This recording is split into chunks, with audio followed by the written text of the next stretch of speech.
Okay, I will hold on one second. I will read the housekeeping information.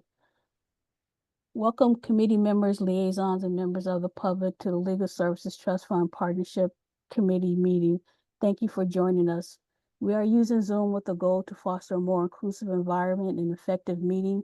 If you would like to comment during the meeting, please use the raise hand feature. Please utilize this tool to virtually indicate that you would like to speak in order to help the chair facilitate the meeting. As a friendly reminder, this is a video conference and please be aware of the surroundings behind you.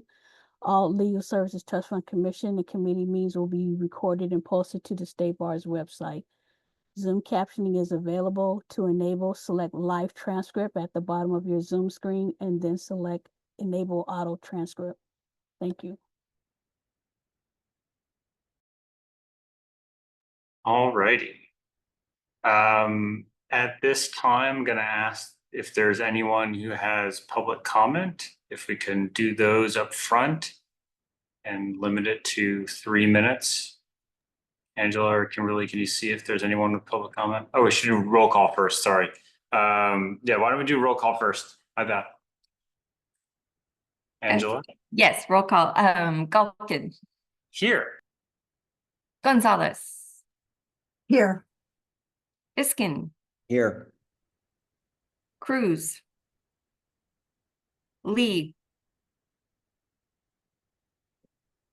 That's 3 present, which is what we needed to have a quorum, 3 voting members. Okay. Now we can move to public comment. And if there are any members of the public who wish to make a comment, Kimberly, can I ask you to facilitate those folks being able to speak? Yes. In order of their hand raised, and ask that folks limit it to 3 minutes if possible.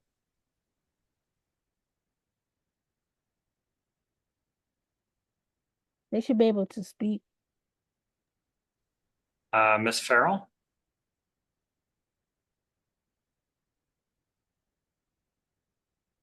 Hi, everyone. Thanks so much.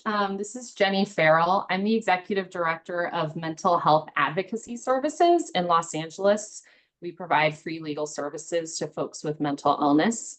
I reviewed the 2025 partnership grant funding recommendations, and I just wanted to encourage the committee to also have handy, if you don't have it in front of you, to pull, I would encourage the committee to look at what the budgets are for these projects in 2024, because I noticed that on that sheet attachment C, it shows you what the requested grant amount is, and then it has option A and option B. But I think another data point that I would encourage the committee to look at is, what was the 2024 grant award? I talked to some of the other grantees, and for MHAS, it's true. And I think for some of the other grantees, it's true that we were told that there was going to be more funding this time around, which it turned out to not be the case. So, you'll see for mental health advocacy services, for example, we applied for $310,000 to actually expand our mental health court self-help project that gives folks going through mental health court and care court information about their proceedings. If I had known that, there wasn't going to be more funding, I probably just would have put in the request for just renewing our current funding. Our 2024 amount was $180,000. $180,000 is what we would need to continue the project at its current staffing levels. I know the committee has evolving views around, how much to value funding new projects versus longstanding projects. But I just, I really think making cuts to an established program that, that may still be relatively new, as is the case with the MHAS project. I mean, Care Court, is just got erected in the last year. We've only been doing this project for 2 years, so it's still relatively new, but it's been operating and delivering positive results. And, if you cut the budget from what it's been 180 to either the option A amount of 155 or the option B amount of 168, it's just really difficult to implement those cuts in the current climate of raising personnel salaries and costs. And it will, result in, interruption or discontinuing of services that the community has, relatively recently grown to rely on. It's taken us a lot of time to get the word out about this project. And so, I would just encourage the committee to, look at the 2024 awards and know, whether whatever you decide, is it going to result in a cut to a currently operating project that's, operating well. The reports, show that it's doing what it's supposed to do. Thank you.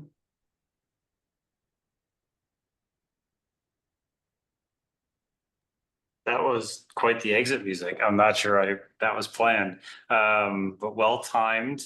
I will say that comment came through via email too, and I think that would be reasonable to, if we can append that in our spreadsheets so that they're all viewable together as we discuss potential allocations and how we're going to do it. That would be nice. I'm not sure if doing it live is possible, Angela or Mikey, who have access to that stuff. But if we can, I think that would be useful. We have one more person with their hand raised. Okay. They should be able to talk. Good afternoon. My name is Becca Sanchez Hayden from Betic Legal Services. I also just wanted to support the comments just provided by the previous executive director. And I also just wanted to take a moment to thank the committee for the work of the partnership grant funding. The work helps us year in, year out, not only provide self-help services, but continue to evolve the landscape of what type of service can be given for a pro per. So thank you again for your continued support and the work of the committee to try to do the best to strengthen these programs.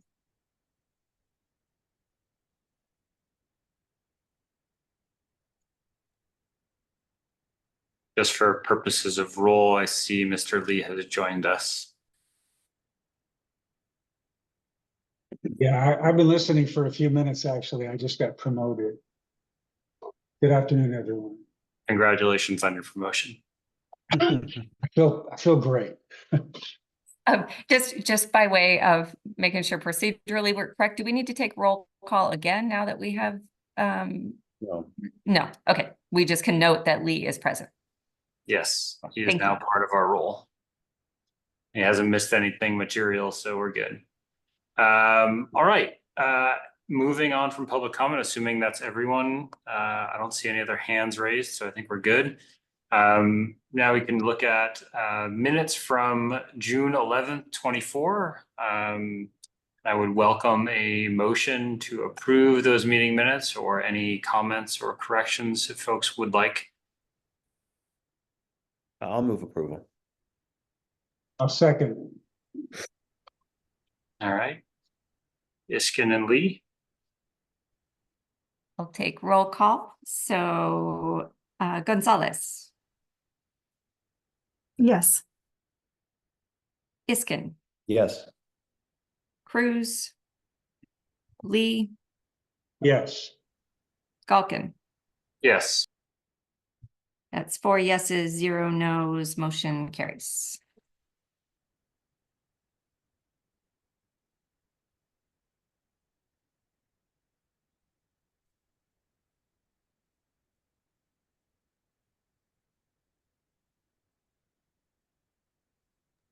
All right, so moving on to discussion and action items. We have an update on the 2023 partnership grant closeout. Yes, and Kim, do you see Heidi? I don't see Heidi on here.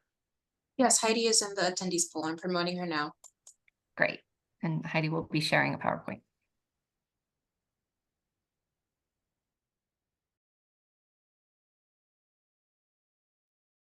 Good afternoon, everyone. Give me a moment while I share my screen.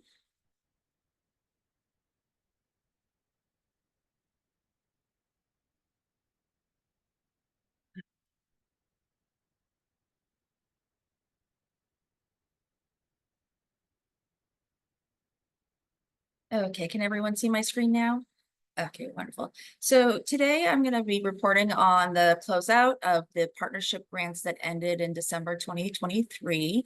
And so, so there are two separate grants that ended for December 2023. First, so there was a partnership 2.0, and then there was a partnership, the partnership 2023 grants. So I'm going to present on them separately so you can see the differences.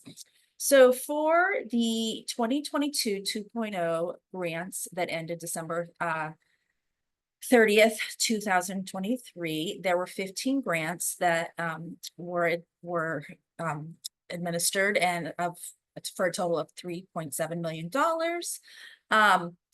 We have broken down each of these grants into their status of closeout at the end of the grant process. So the first line there, grant funds were spent as planned. So that's 7 out of the 15 grants have closed without unspent funds or any budget deviations, and they spent 46% of the funds. There are 4 grants currently with unspent funds for whom we have invoiced to get those funds returned for a total of those grants spent $803,000 and will be returning to the State Bar of California $216,000. The organizations with unspent funds are LAFLA has 1 grant for $76,000 of unspent funds. NLS has 2 partnership grants, each with $45,000 of unspent funds, and Senior Citizens Legal Services has $49,000. I see Eric has his hand raised. Go ahead, Eric. Yeah, I'm a little confused. So the total amount awarded was 3.8 million approximately. Yes. 7 grants with 3.3 million fully spent, but then you have 803,000 with 4 grants. That adds up to more than the total amount awarded. You know, I see what you're saying, and I think I may have copied and pasted something over incorrectly. I think that the first number is actually overstated. I thought I corrected it, but apparently I didn't. I think this first number should be like 1.7, so I do apologize for that. I thought I corrected that, but apparently not, so my apologies. So this first number I think is overstated. So it should add up to the 3.782 Yes, million. each of these categories total should add up to 3.7, and so I do apologize. That first number is incorrect, and I will have to check. I can get you an amended number on that and shortly, but I do believe it's $1.7 million, give or take. So the third line, so there are 4 grants. The total award for those grants was 803, or is that no, just that's the total amount of money that they spent, and then they have the balance of $216,000 that they will be returning to the State Bar of California. Whereas the fourth line there with the carryover, so there's 2 organizations who have carryovers who've spent $334,000 of their grant, and they have a remaining $170,000 that was carried over into the 2024 year. So we are pending the final report from those organizations that is due in the end of this month. So depending upon how much those 2 organizations were able to spend, we will have somewhere between $216,000 of unexpended funds, plus whatever the 170 that remains unspent. So at a minimum, we've got 216. At a maximum, we would have, 380. But I'm assuming they've spent some of that, but we're still pending those final reports. Is the last line of the grants with budget deviations, is that additive to the first 3, or is that just a totally different item? So this line is how much they spent with so the $388,000 is how much they spent within the approved budget categories. The $127,000 is what they spent outside of the budget category. So for the total spending of that combined amount. So minus the error in the first line, all of these totals should sum to that 3,000,007 total.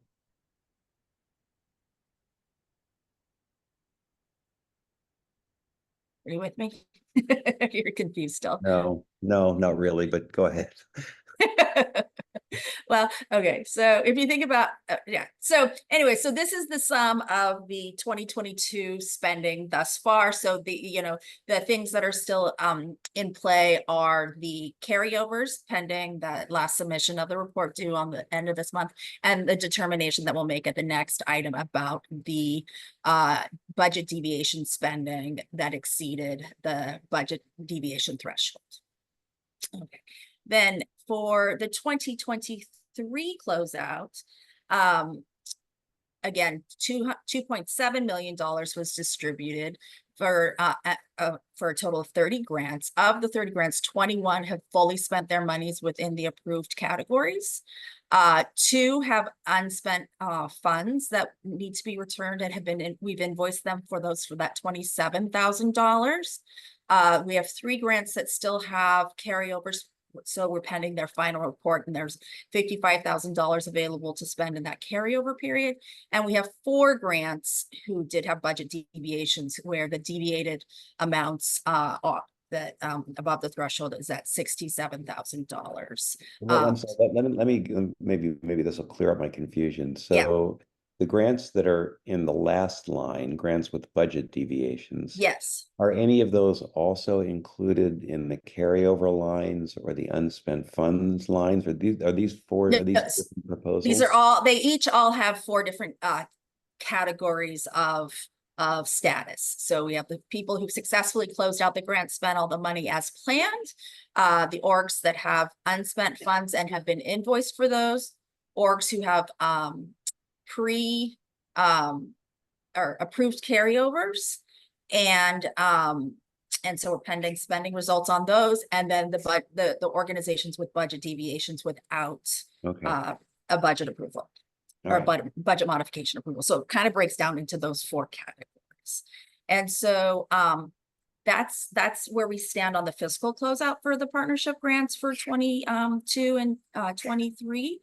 So barring any questions or discussion, I could proceed to the next action item 4.2. Hearing no objections, I will do that. Okay. So the next action item is 4.2, and that's for the commission, or the committee rather, excuse me, to take action on the budget modifications or the budget deviations without approval that were identified in the grant closeout process. So moving on to, and again, keeping them separated between the working group, or the 2022 2.0 and the 2023 grants. For the 2022 grants, there are 2 organizations that had budget deviations that exceeded the 10% threshold that is allowable. As a reminder, budget modifications over 10% or budget deviations over 10% do require approval. The threshold for approving is 10% to 25% the staff can approve, or under 25% the staff can approve. 25% and above requires commission approval. We did request all grantees for grant year ending 2023 submit budget modifications requests and carryover requests no later than July 31st, 2024. Many organizations did do that. However, these 2 organizations here on screen did not. The first being Bethzetic, for its one of its partnership grants, and they had a deviation of 37%, and Inland County Legal Services, who had a deviation of 15%. We did reach out to the organizations and ask them to provide us with a reason for not requesting that deviation or the budget modification, and an explanation as to why their budget what deviated from the approved spending agreement.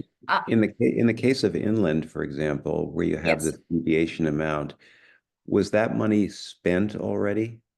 So this money has all been spent. It just has not been spent as approved in the original budget or their modified budget if they had a modified budget. So if we decide for whatever reason not to approve the deviation amount, what happens? The money's already spent. Do they have to pay it back? So the commission has not thus far, well, at least in my, that I'm aware of, made that choice, and the staff is not recommending that choice at this point.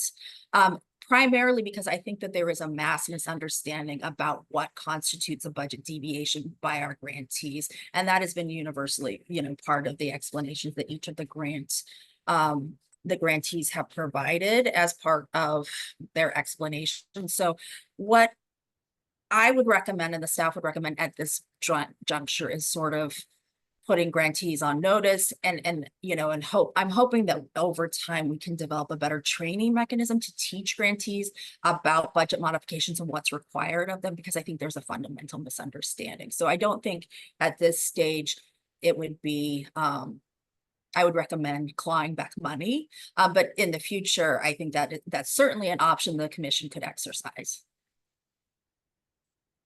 Okay, so the main, and for all of the organizations, with the exception of this Betsedic Legal Services first one, the most of the deviations related to personnel changes, either they spent more in attorneys or more in other, so there seemed to be, some movement in personnel expenditures and it decreases in either personnel expenditures or non-personnel expenditures. Betsedic's deviation, though, however, was more technology based, and they were implementing a new platform at the courthouse, and the implementation costs far exceeded their original estimates. And so they did in fact end up spending more in non-personnel than it planned and less in personnel. So theirs would have tipped the personnel non-personnel budget equation as well. But they were doing a new project that where the technology costs were higher than anticipated. So then moving along to partnership 23 grants, more of the same story.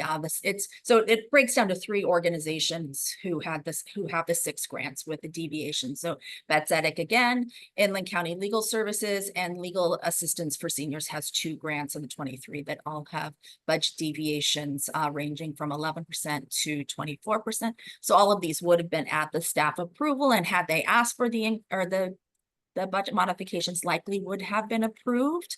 The only one that required the commission approval is the prior one with the Betsedic. And so does anybody else have questions or concerns or want additional information on this? Yeah, Eric.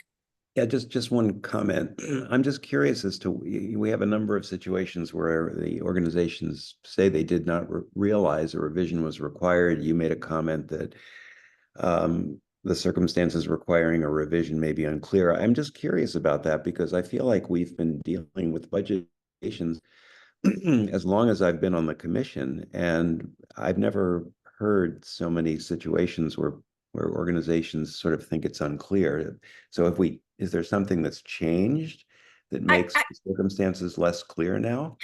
I think we've got more enforcement going, and more, we have more fiscal staff, so we can now, do a better job in closing out these grants and reviewing where budget deviations have occurred.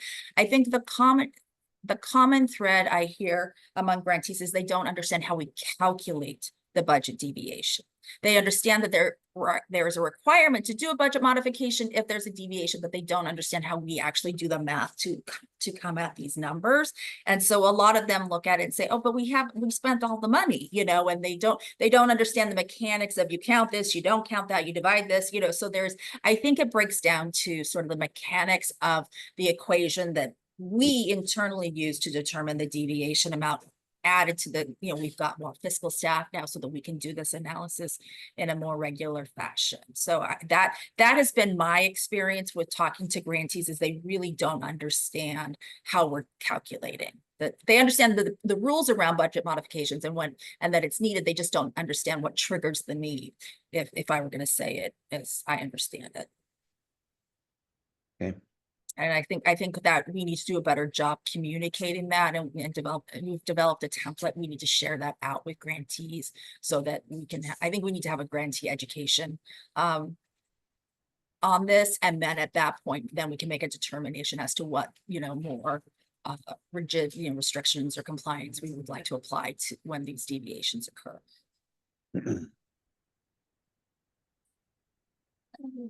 Lily, any other questions or concerns, or would you like me to move on to the proposed resolution? Go ahead and Here- move on. Okay, so, should the committee concur with the staff's proposal, we would recommend the following resolution.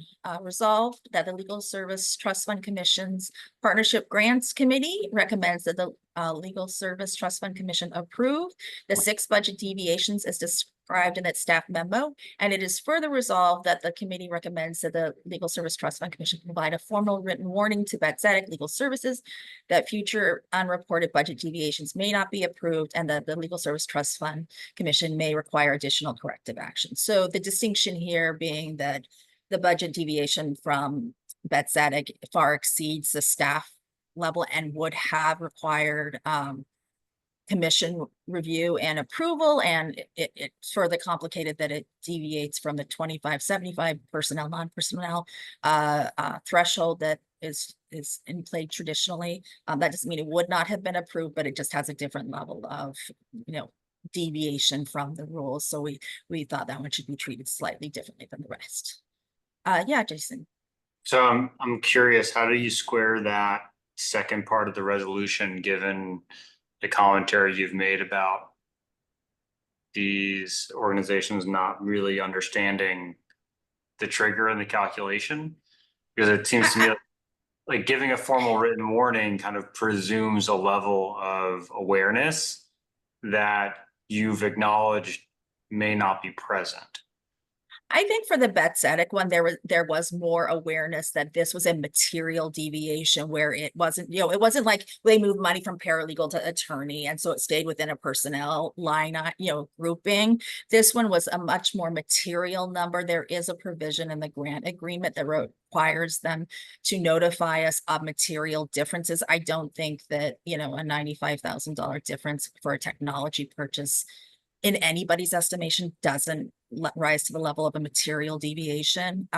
So I think this one's a little more outside of the norm. And I think that they also acknowledged they did have some staffing challenge or changes during the period that, they kind of lost sight of this. And so I think theirs is less of a, oh, we didn't know, but more of a, there were more mitigating factors, and the level of the deviation and the type of deviation, I felt, plus it required commissions, and the staff could not have approved this one. It would have required so those are the factors. If you want to strike that last one, I'm fine with that too. But those were the considerations we made when we. So you're saying that Bates Hedek acknowledged that there was a deviation required, that they knew that, or at least they now know it, and that they acknowledged that they made a mistake. Yes, I think that like if we look to, or maybe it was, I guess they more inherently acknowledged that on the second one, staff oversight was due to a staffing reorganization and did not realize, so they put a different sort of a slightly different explanation for each of them, whereas this one, it was, the revision wasn't required. So it's, I would argue that, for $94,000 going towards technology, they should have been better, because that is a material difference, and it's not within like sort of the attorney paralegal sort of deviation that some of the other ones were. Oops, sorry. I see other hands raised. I can't tell who they are though on my screen. Sorry. They keep lowering and raising and lowering their hands. So I guess they changed their mind again. But now it's a member of the public. Do you want me to allow them to speak? We had public comment earlier, but I suppose we have time, and since we're considering a change here, that let's hear what they have to say on this particular issue. Okay. I'll start the timer for 3 minutes. Thank you.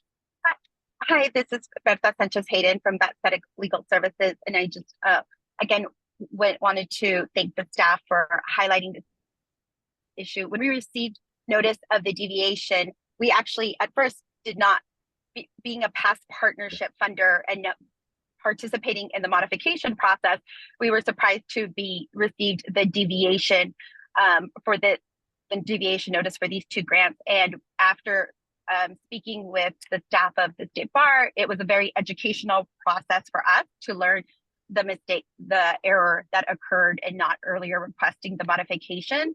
I will just say for the Partnership 2.0 grant, it was a different type of grant, and it was something where we set out to build a platform for a self-help clinic that had not been done before. So it was a newer model, and under the previous ways that we had submitted for modifications, it did not internally trigger it with the staffing changes. So just a little bit of context there, just in support of, we benefited greatly from this process that will strengthen us in future reporting processes. But when we first received the notification, we also kind of had to be walked through to kind of understand where the deviation came from. Thank you.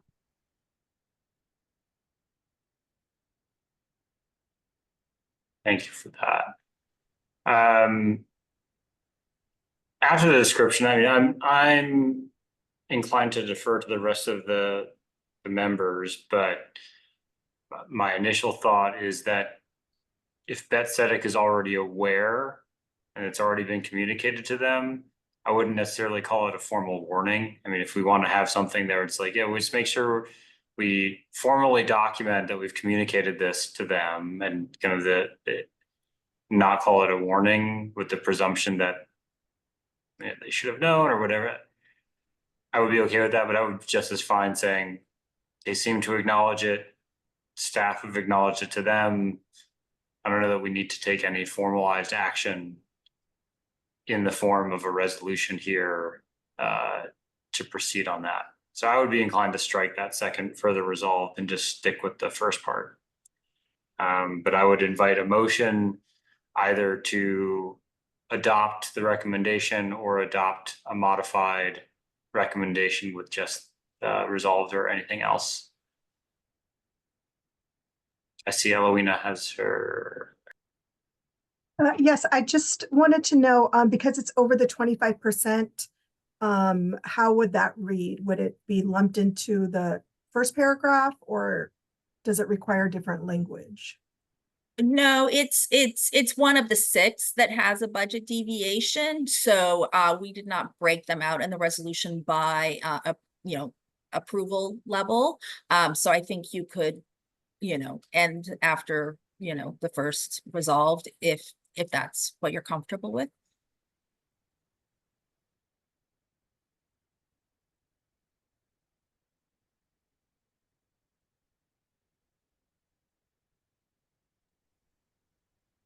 Anyone willing to make a motion? Eric, I'm gonna assume you're gonna abstain as to the Bethzetic stuff anyway, because you Yes. usually do. So I mean, I otherwise I would have made that motion, but I can't. that's fair. Joseph or Eloina, would either of you be interested in making the motion so that I can avoid doing so as chair? Also move. That's a lead. To keep or to modify? To keep. Okay.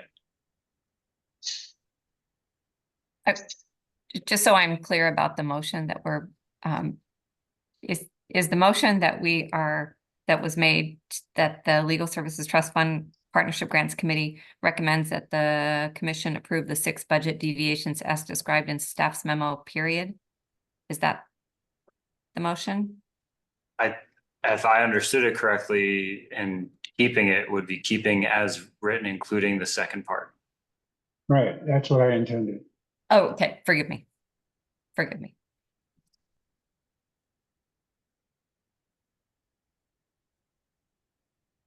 Seconds, anyone? Yeah. Right, not hearing any seconds. I'll make the motion then to delete the second paragraph and end it after memo, period. So a modified one, just having the first part without requiring the formal written warning to Bethzetic. I'll second.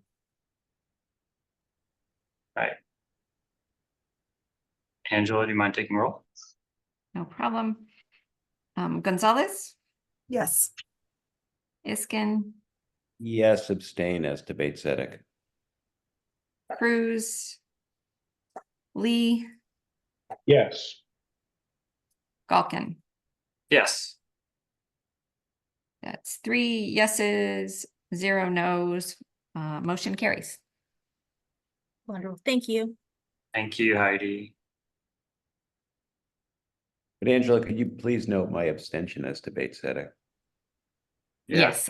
It's an interesting one, given the quorum size and the nature of the particular motion. So, Yes, I did note on the record that Iskin abstained as to Betzedek. Thank you. alrighty. And now 2025 partnership grant funding recommendations. Angela? Yeah, thank you. Thank you, Jason. Mikey, I believe, is going to share the PowerPoint. And we've got just a few slides preceding the Excel spreadsheet that we will get into in a moment. So the purpose of this item is to approve 2025 partnership grant funding. Mikey's going to fast forward a couple slides until we get to this one.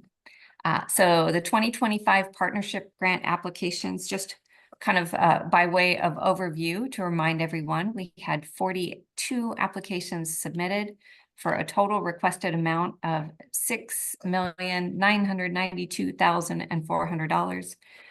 The estimated available funding at this period, and this is estimated, is $3,500,720. That number won't be finalized until the governor finalizes the budget. And then this money will be distributed over a 12-month grant period, January 1st, 2025 to December 31st, 2025. Just high level about the rubric scores, that they ranged from 42.25 points to 95.75 points. So we had a wide range of rubric scores, and the average score across all projects was 77 points. So we'll go more deeply into these figures and show the Excel spreadsheet that has all of the scores, but just more to come. And a reminder really briefly, the minimum was a 40. The minimum score was a 40 and the max would have been 105 points. Okay, so Mikey, would you mind next slide, please? Because everybody wants to know, where are we? We are here. We are at the July 16th moment where we're going to finalize funding recommendations. And just a note, a lot has happened since May 9th when all the applications were submitted. Projects were scored using the rubric provided in the 2025 RFP. So today we're looking at the outcome of this long and thoughtful review process to determine funding recommendations. Next slide, Mikey. This is a reminder of the scoring schedule that several folks lived through.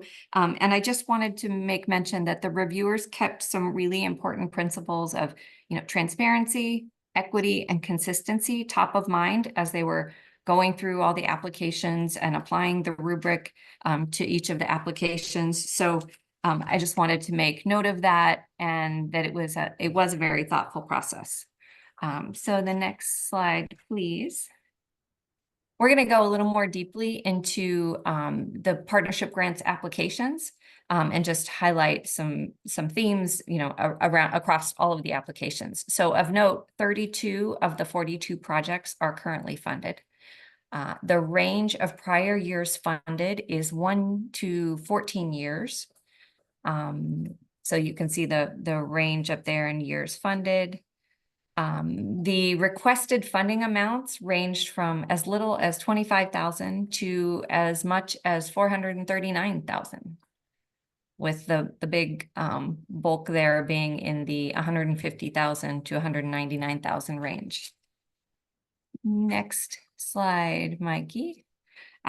The substantive areas covered were across 12 substantive areas, with most projects providing services in family, domestic violence, housing, and guardianship, with several others, as you can see the way that they're spread out.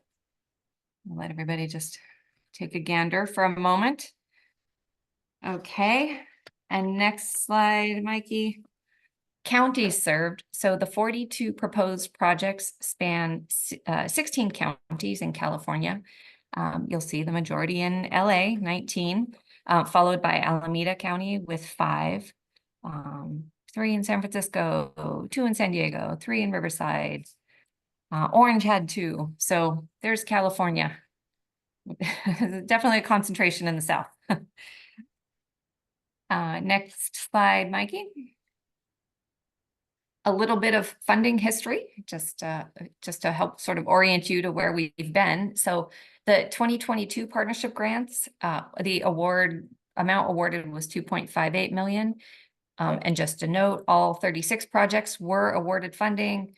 They tapered decreases were based on rubric scores and funding priority. And then additional considerations were made for geographic diversity. And the funding range back in 2022 was 21,000 to 120,000. And up there on the right is staff recommendations, just so you could see a glimpse of how, what was presented a couple of years ago. PG 2.0, 3.88 million was awarded.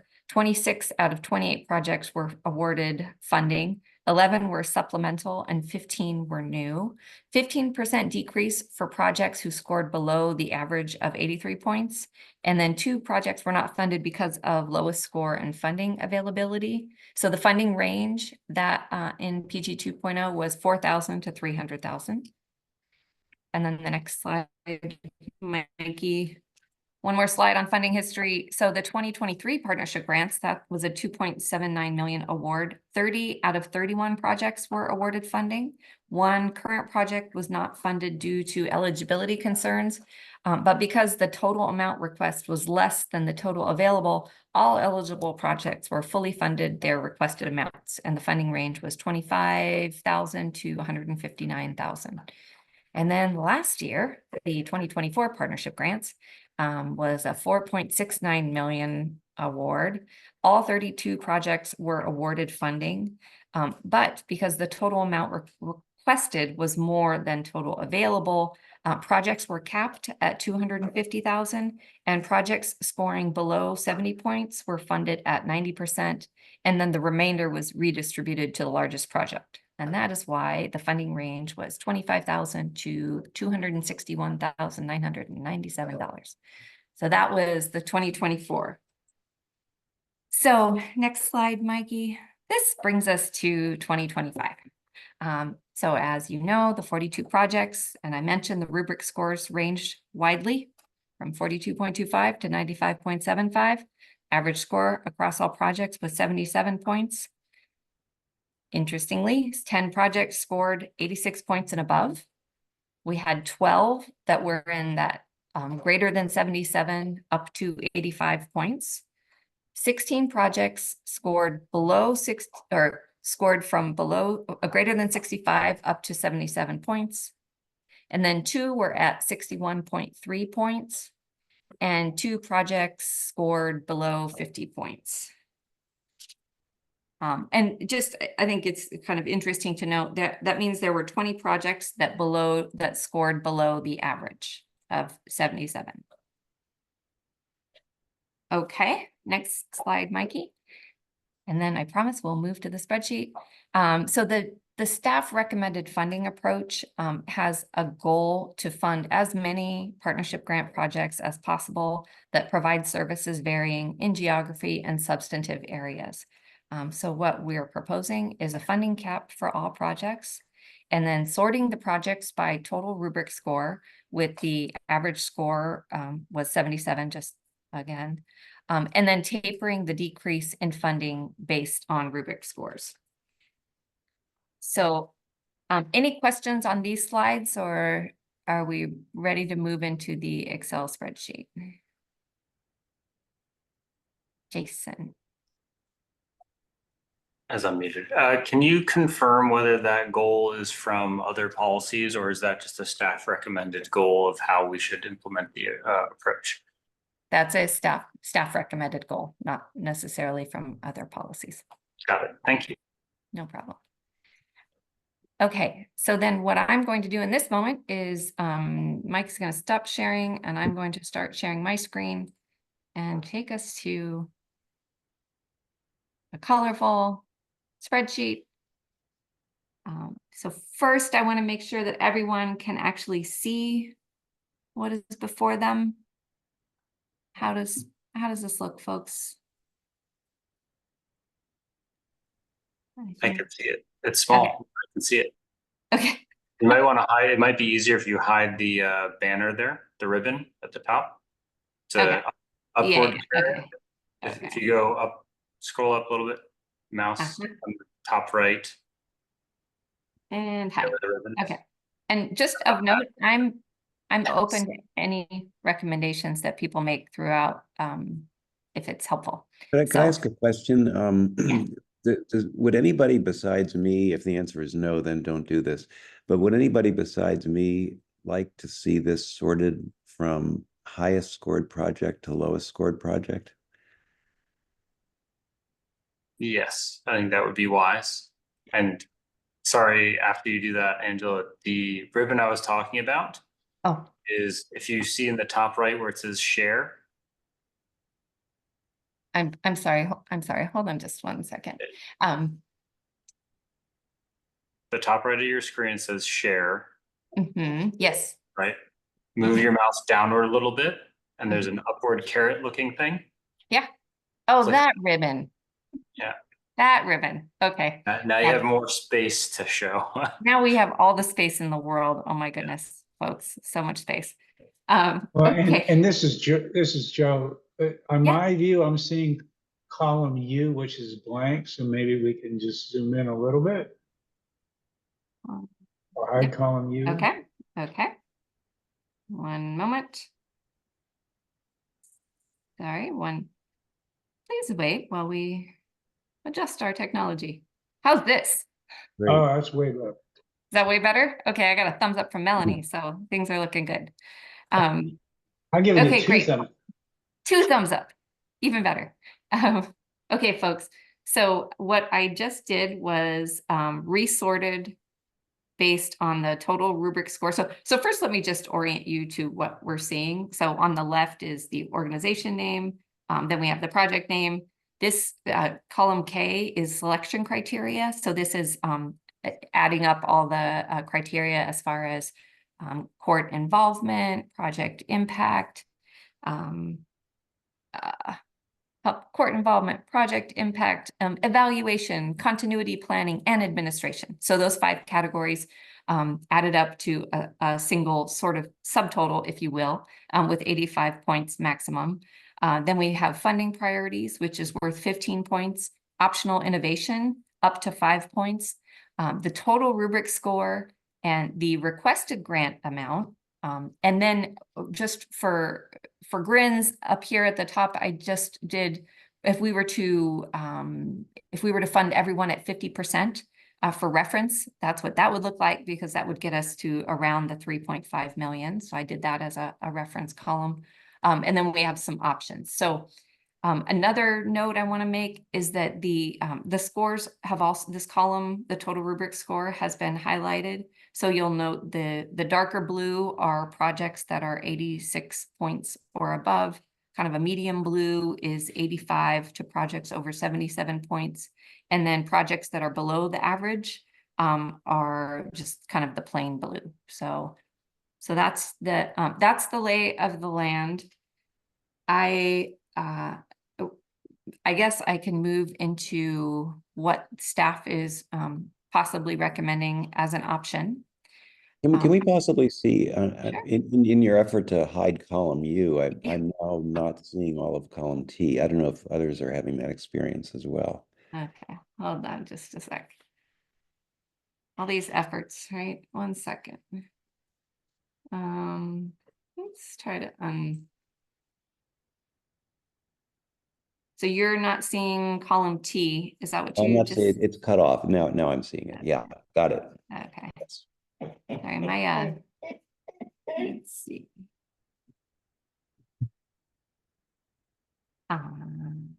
Okay.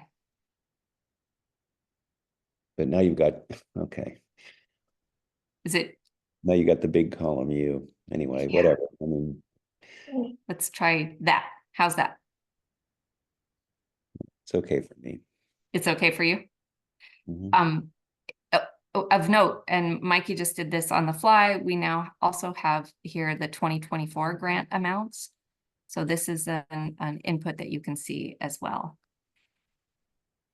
I wonder if in this moment I should zoom out a little bit so everybody can see the whole thing and then pause to give folks a second. Can you all see everything? Yeah? Okay. So Yeah, I just, can see it. okay, so just pausing.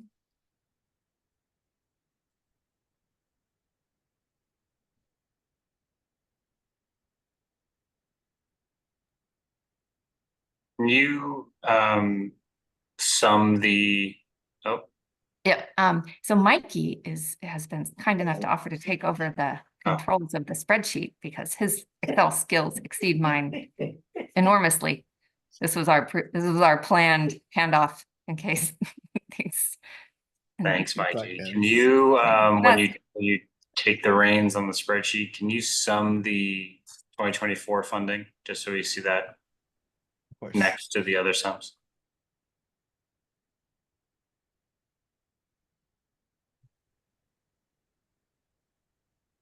How does that look for people?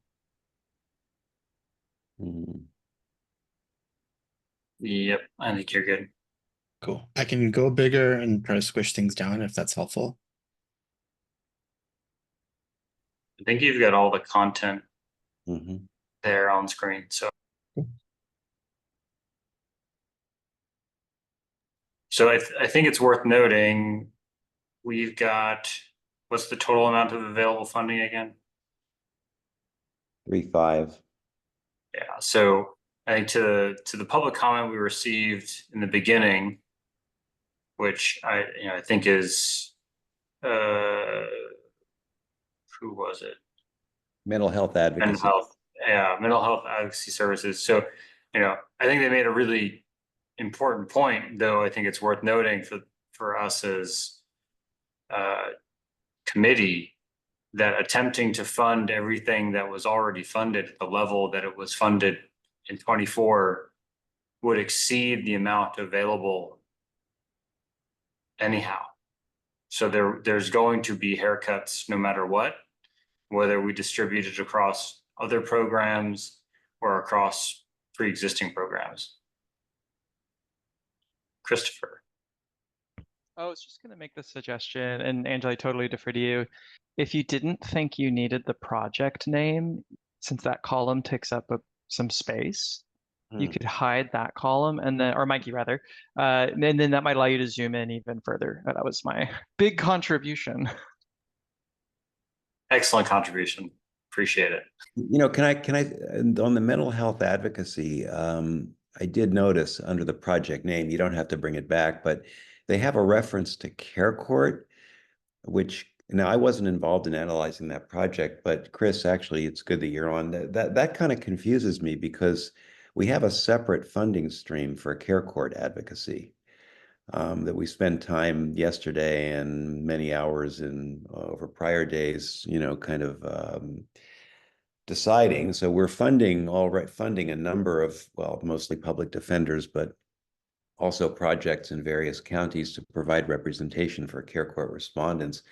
I'm not understanding what the Care Court clinic in this grant adds to that. Again, it's just one of many projects. I guess we shouldn't be spending hours on that one thing, but I'm just confused about that. I will let Angela and Michael and the members of the scoring team who might have looked at that proposal describe, if helpful, what it is. But it could be related to Care Court, but not to represent respondents in Care Court. I mean, I don't want to speculate, but that I know, for example, other QLSPs provide services to potential petitioners, for example, and so it could be something like that. But I'll let the scoring team describe it.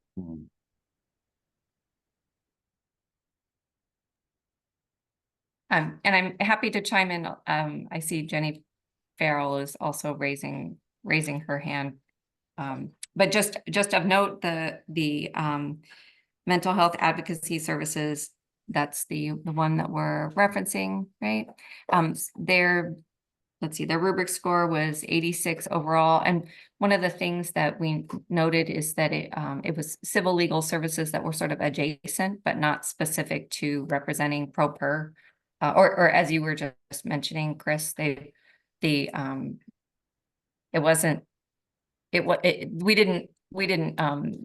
interpret it as being an overlap with what the Care Court grant would be providing.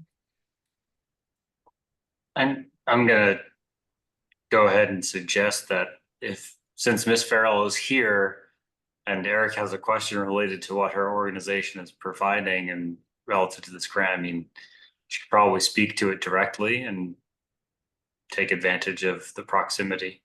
And bring her in to comment. I'm assuming that's what she's raising her hand to provide us context on, and might as well.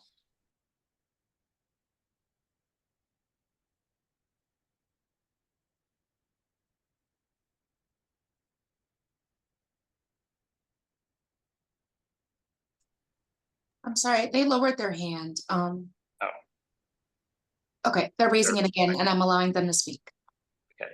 Oh, I'm sorry, I actually pressed the wrong button.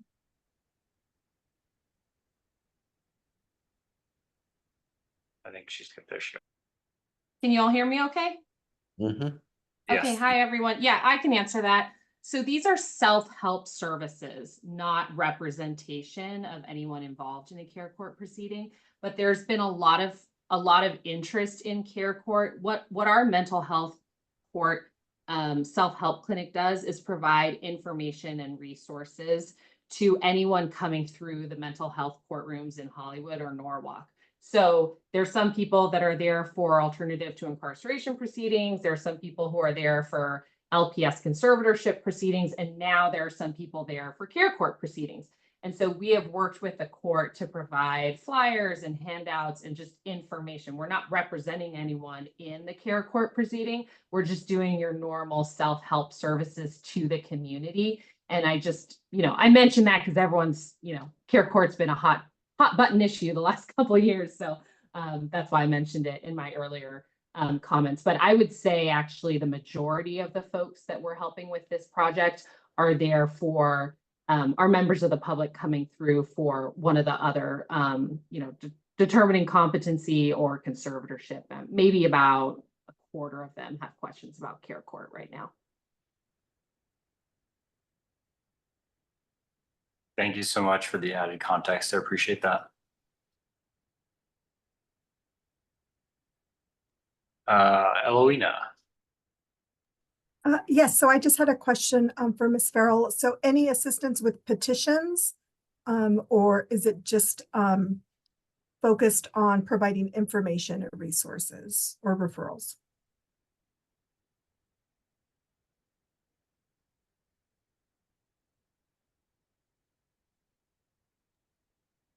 Can you all hear me?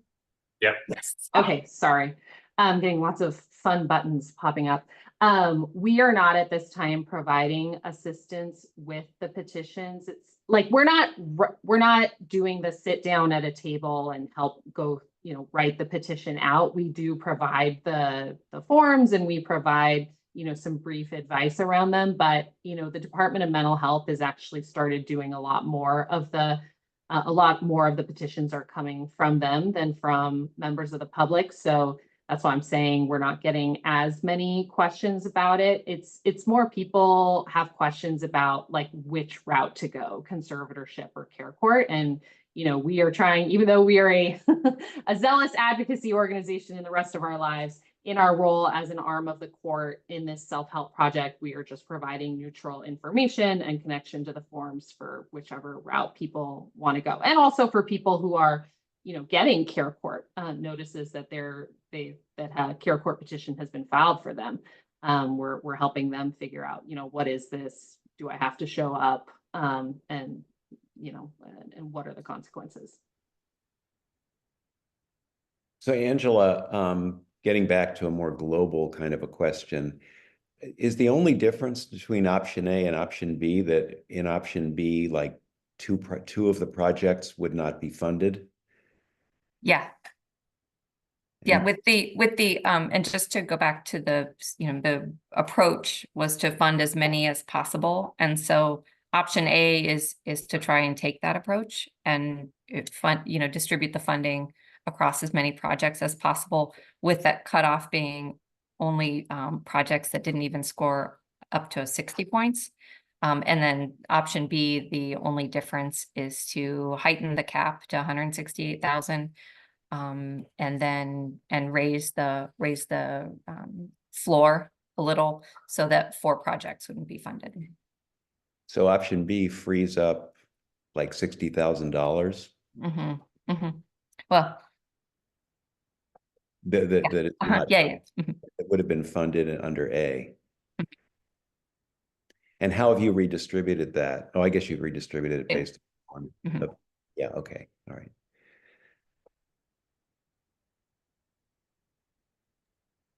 So I think it would be good for committee members to have a discussion about the goal and whether the committee is in alignment with that goal, right? Is spreading it to the largest number of potential projects the goal that we should be deciding our allocation based on or not? Because it seems that that's going to drive whatever allocation model we adopt, whether it be staff's recommendation here or some alternative. And I think the policy framework or the goal framework that we're using is going to drive the rest. Right.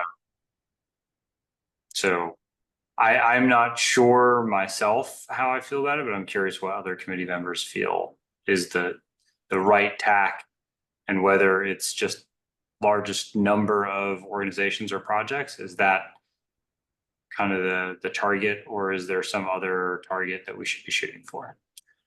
Eloina. At this time, are the options merely just option A and option B? No.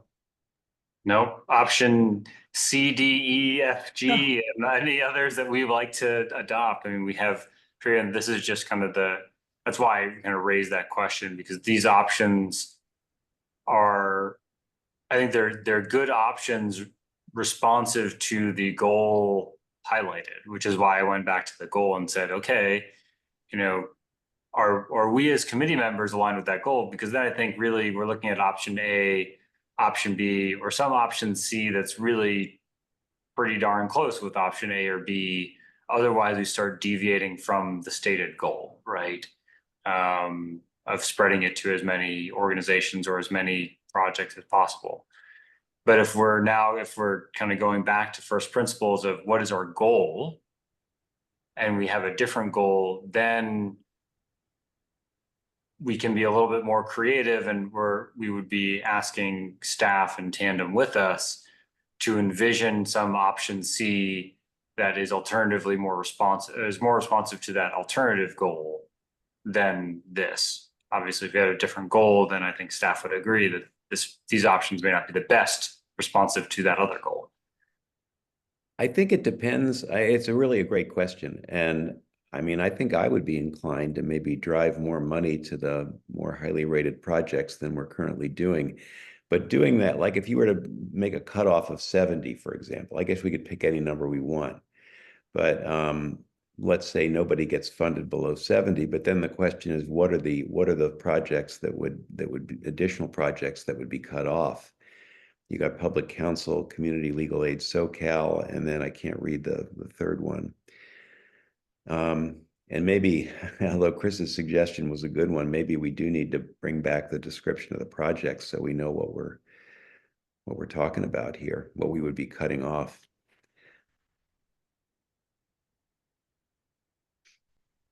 That is a big column. Well, we don't need the county. Well, maybe we do. Let's see. Guardianship. And I have a question. I don't think it's covered here, just in terms of longstanding projects. I know that sort of I was reading sort of the background. So in previous years, new projects were prioritized, but then that had a negative impact on longstanding projects. And so if we did if we went with option, C or D, whatever that may be, how would that impact longstanding projects if they were no longer to be funded? And I don't think anywhere here do we see sort of how long this project has been funded and what impact that might have if that funding went away completely. Versus A and B, there would be funding to fund almost every project, regardless of if it's new or longstanding, just at a different funding level. There is a column on years funded that Mike, you might be able to unhide, if that would be if that's a helpful column to see. So you could see the number of years that the project had been funded. Hmm.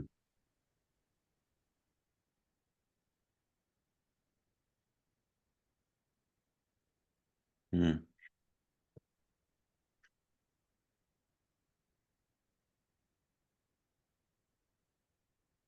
So I will say on the principal side of thing, Eric, I had my initial email that I sent to Angela kind of in reviewing this, I was inclined towards the same of driving funding towards the highest scoring projects, kind of that like from the mindset of, well, the whole point of doing the scoring is to come up with some way of prioritizing.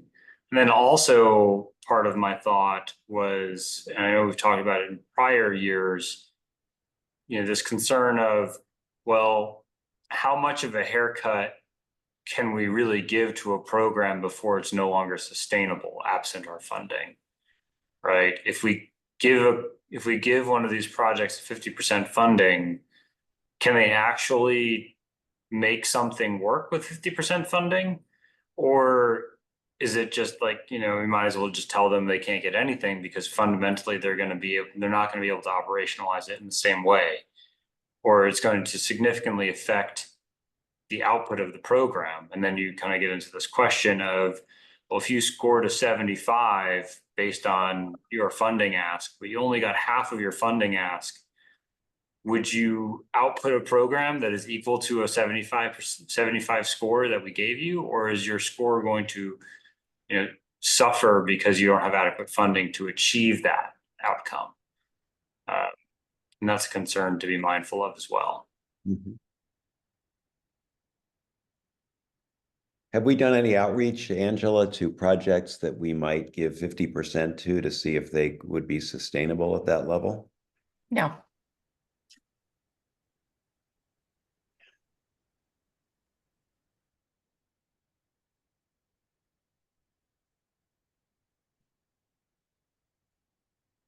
Angela, do you happen to know what the cutoff score was last year, or was there like enough money to go around that basically almost everyone got funded? It's okay if you don't. And the committee wouldn't have to like stick, obviously it could change its cutoff. But if last year it was like 70 or something, there would be a consistency in that. Yeah, last year there was enough money to mostly go around. But projects were capped at 250,000, and projects that scored below 70 points were funded at 90%. Oh, so they got most of their ask. Mhm. Okay. Mm-hmm.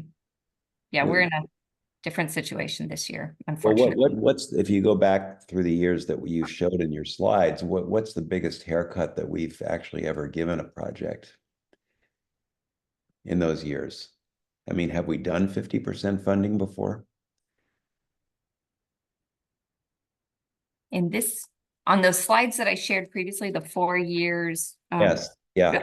I did not see. No, there was not a 50% funding decrease. Well, No. what was the biggest cut that we've given in the last 4 years in terms of percentage? It was that 30%. Let's see, it was that 10. Let's see, 10%. I'm sorry, one moment. I'm just looking back. There was a 15% decrease for partnership grants 2.0 for projects who scored below average of 83 points. In 2022, all projects were awarded funding. I think this is just the we are so oversubscribed with so many Yeah. more projects and at such higher funding amounts than we have available. We're in a sort of a new world, if it's the way that I see it. That's how I'm thinking about it too, Angela. Is like this is actually really common with the commission's other competitive grants, that there's just folks who there's a significant number who might not get funding, whereas maybe in previous years partnership grants had enough to go around. This would be more typical, I think, what we're seeing this time. Chris, what you just said is actually different than what's proposed here. You just said that there may be a number of projects that will not get funding. But here, what we're doing is we're providing funding to mostly everybody, but for some of the lower scored projects, it's only at 50%. And I think, so what I'm hearing you say, Angela, is that in prior years, the biggest haircut we've given is 15%. Well, That's, we've also had caps too, so I guess yeah. the cap is also a form of, but this has a cap as well.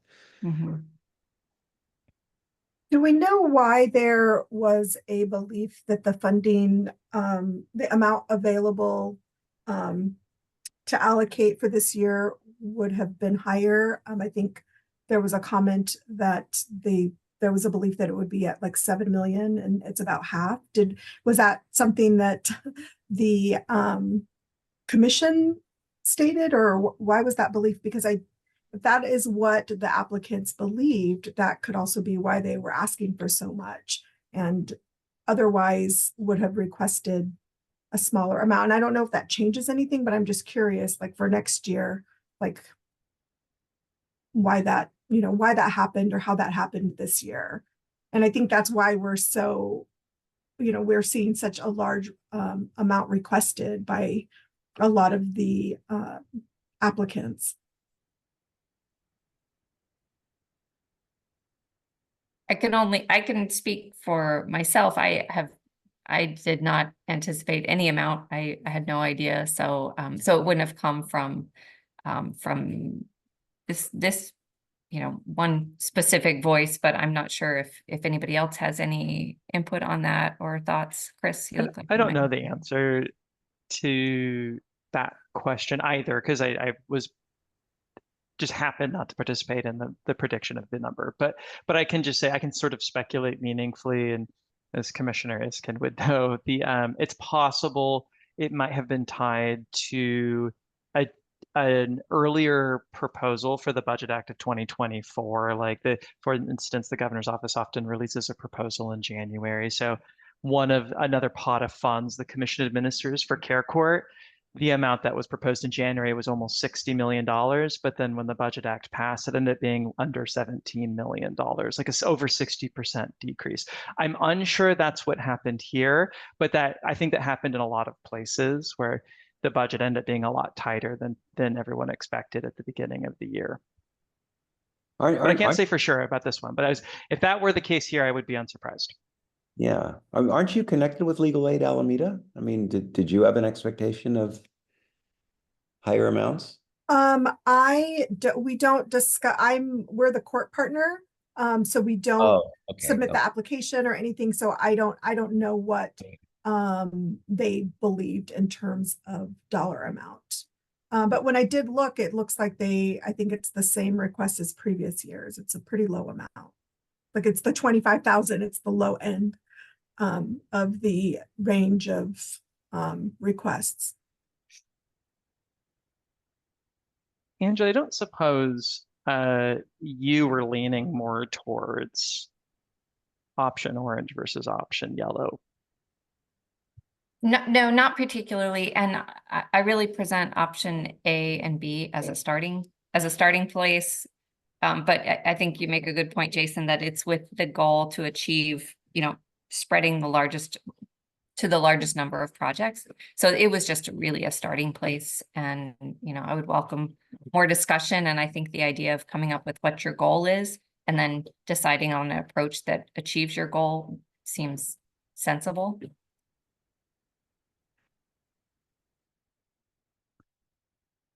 Can I offer one more observation? It's just that I've noticed some of the ones that are under cutoffs. No one's proposed the cutoff score of 70. I think, Eric, you were just kind of floating it as an idea, but I noticed some of them do have like some of those organizations would still get at least one project funded. Like Public Counsel would, and maybe Community Legal Aid SoCal still would, but some of them would not. That's just my observation. Well, that's a fair point. Public Counsel. What about Public Law Center? Do they have more projects than just that one? No, doesn't look like it. Oh, wait, yeah. No, I don't see one. And I think the only organization in these models that wouldn't get funded is the Legal Assistance for Seniors. Is that right? Yeah, that would be in option B. That would be the Because only. Neighborhood Legal Services has a project that's higher up. Yeah, they have 5. Neighborhood Legal Services has 5 projects. So option A would be just not funding 2 of their projects that scored much lower than the other projects that they submitted. But even if we did do a cutoff of 70, how would that, can we figure out like what the result would be, how much more the projects that are scored above 70 would get?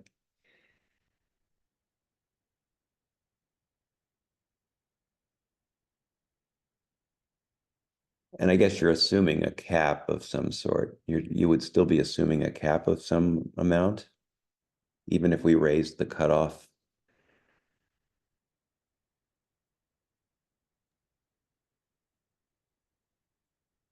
Just want to check in with my colleague, Mikey. Are you, you are, okay.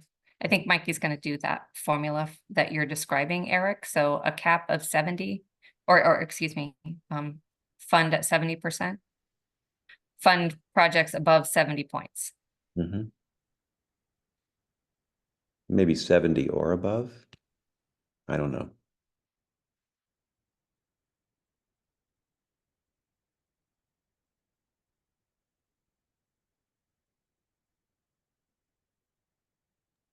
It's not going to go very far. It's like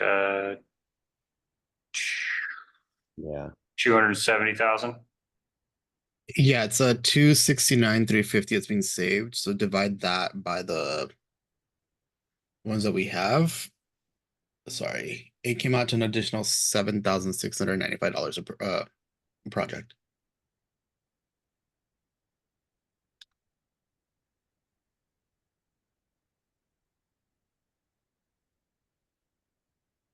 My gosh. Delete. I think I broke Excel. Here, I was going to joke about you submitting this broadcast to the World Championship for Excel while we're making you do it live. Oh, I see there's a hand. Is that, Ms. Farrell, is that from earlier or is that new?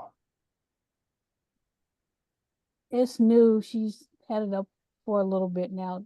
Do you want me to allow her to speak? Yeah, it might be responsive to, I think, Eloina's question about the increase in funding, because I think Ms. Farrell had mentioned that. Okay. That communication, so that might be helpful. She should be able to speak now. Thanks. Can y'all hear me? Okay. Yes. Yes, I just wanted to, in response to the question of the committee about who told the grantees there'd be more money. We got it from the court. They told us, I think there's some of the court partners who have been there for a long time have operated under an assumption that this committee funds projects for 5 years. And then after that, you have to go find funding for yourself, which may be an evolving view of this committee. But I think some of them were still operating under that. And so doing their own back of the napkin math and thinking about some of the projects that were beyond 5 years. If they were out, then there'd be more funding for some of the other projects. That's what was told to me, at least. And, you know, I just want to say my favorite line from the movie Beauty and the Beast is when Cogsworth turns to Lumiere and says, "If it ain't Baroque, don't fix it." So I've been in philanthropy a long time. and funding a well-established program that's already operating and delivering positive results is just for the committee's consideration. It is often considered a best practice. I mean, there's also a lot of people that'll argue for funding new things, but there's a lot of reasons why, philanthropy often wants to fund things that are, a proven tested program. And especially when it's got so many stakeholders involved that you have to build the trust and relationship with, building the track record, making data-driven decisions, contributing to program stability, consistency for the beneficiaries, economies of scale, resource optimization, reduced uncertainty, predictable outcomes, continuous improvement, and stakeholder trust are my points. And if I was going to have a half-hour conversation with you about why continuing to fund programs that already exist, that are doing well, that are spending all their money and meeting their results is a good thing, to your broader question, Jason, about kind of what's our goal here, what's our game plan, what's driving these decisions in our framework. I do think adding kind of that thought of don't cut projects that are working to the funding approach is one that I personally would recommend for the committee's consideration. Thank you so much. Thank you. Joseph. Thank you. I'm playing a little bit of catch up because I got a call I had to take, and I apologize. So have we calculated, I think maybe that's what's going on in real time, if we were to fund all of the projects that are 70 or above, what the total request would be?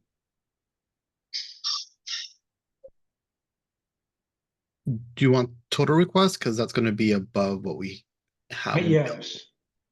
I first want to know total request and then how much we would have to reduce it by if we were to award, if we did it ratably to all the programs that, or excuse me, all the applicants that score 70 or above. So the number we have up there, the 5.5 million, that would be taking the requests of 70 and above. So we've got 3.5 million available. Mm-hmm.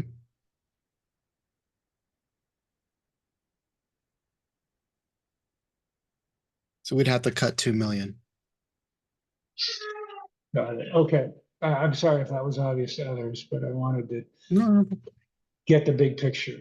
Yeah, and then what I was doing on this side is taking me a little bit longer was if we were to take the funding recommendation of B at 70%, subtract the difference, which is 269,000, and then share that amongst the remaining 35, it's just an increase of about 7,000, which my math, yeah, 7,500 and sorry, $7,695 per project.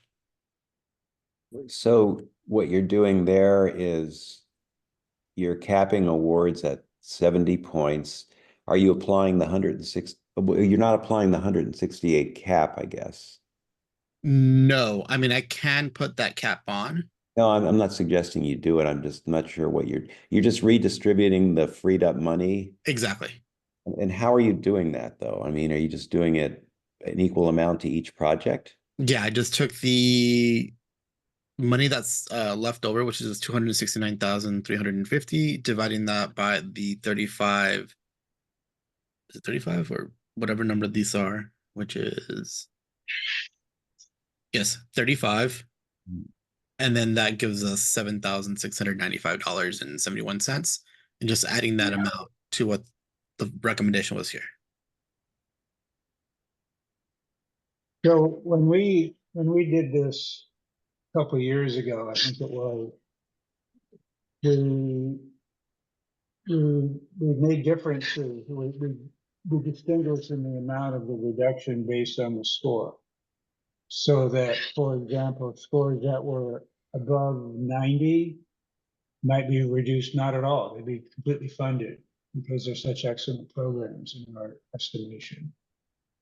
The cut to the ones that score in the 80s would be less than the ones that score in the 70s, for instance.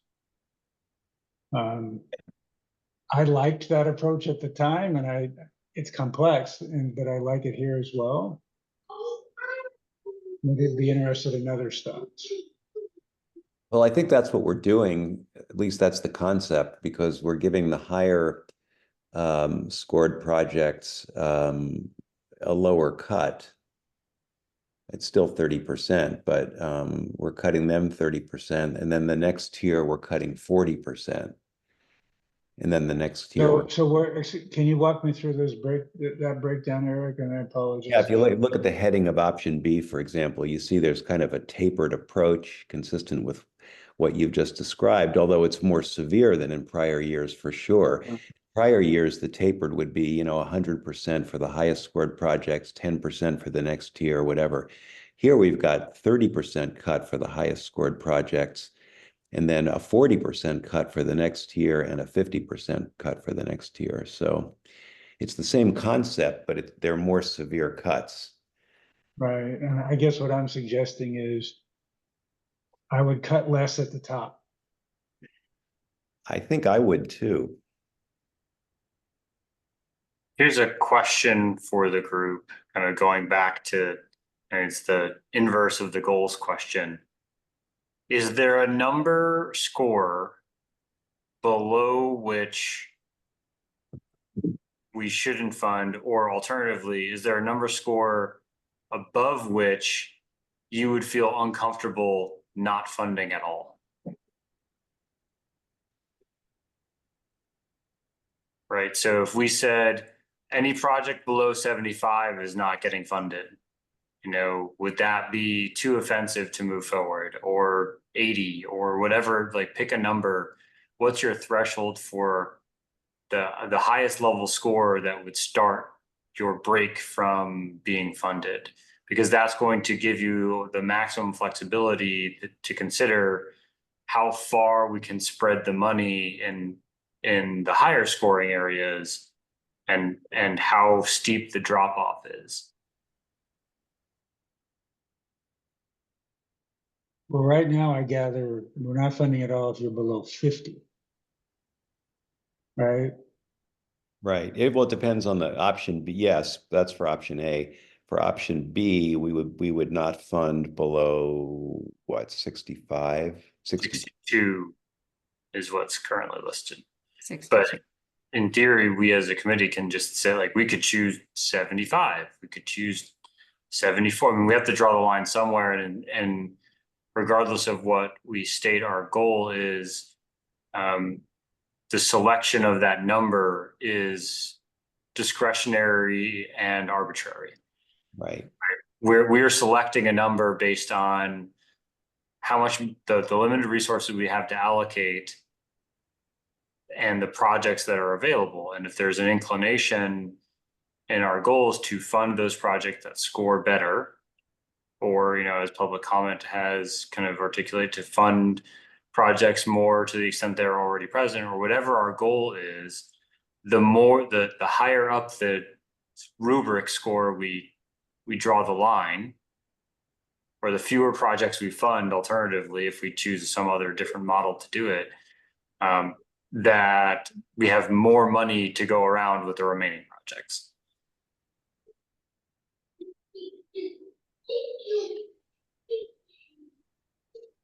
So I'll offer an example. Go ahead, Jason. Oh, so I'll offer an example, because I had this, I went through the same exercise kind of in my chair duties with Angela in an email. But I kind of figured, like, well, if we score everything that's 85.1 or higher, and we give them 90% of their ask, and then we give 71% to programs between 75 and 85, and that's where we draw the line, that will consume all of the money, or almost all of the money. But you're drawing the line at 75, and between 75 and 85, those projects only get just a smidge over 70% of their ask. Would you apply a cap? I mean, I kind of like the idea, but would you apply a cap when you say 90% of their ask? That's without a cap. But that's, I think, it's just a way of thinking about, the more you lean into the higher scores, we very quickly consume all of the available resources that we have. Kind of the flip side of well, if we fund every program that's currently funded at their funding level, we also don't have enough money. We've got some hard choices no matter which way we slice it, I guess. Sorry, Jeff. So what's the idea behind the cap? Just to provide more, to be able to spread the money further. I mean, if we give, yeah. Forgive me for just one moment for interrupting, but I just wanted to share that visually because that is something that we, I worked out in a spreadsheet. So if everyone can see option C, is it visible to everybody? Option C, no cap, 85.1 points and up at 90%, 75 to 85 points at 75%, and projects less than 75% at zero funding. Can you zoom in just a little bit, Angela? Yeah. Thank you. That's what this looks like.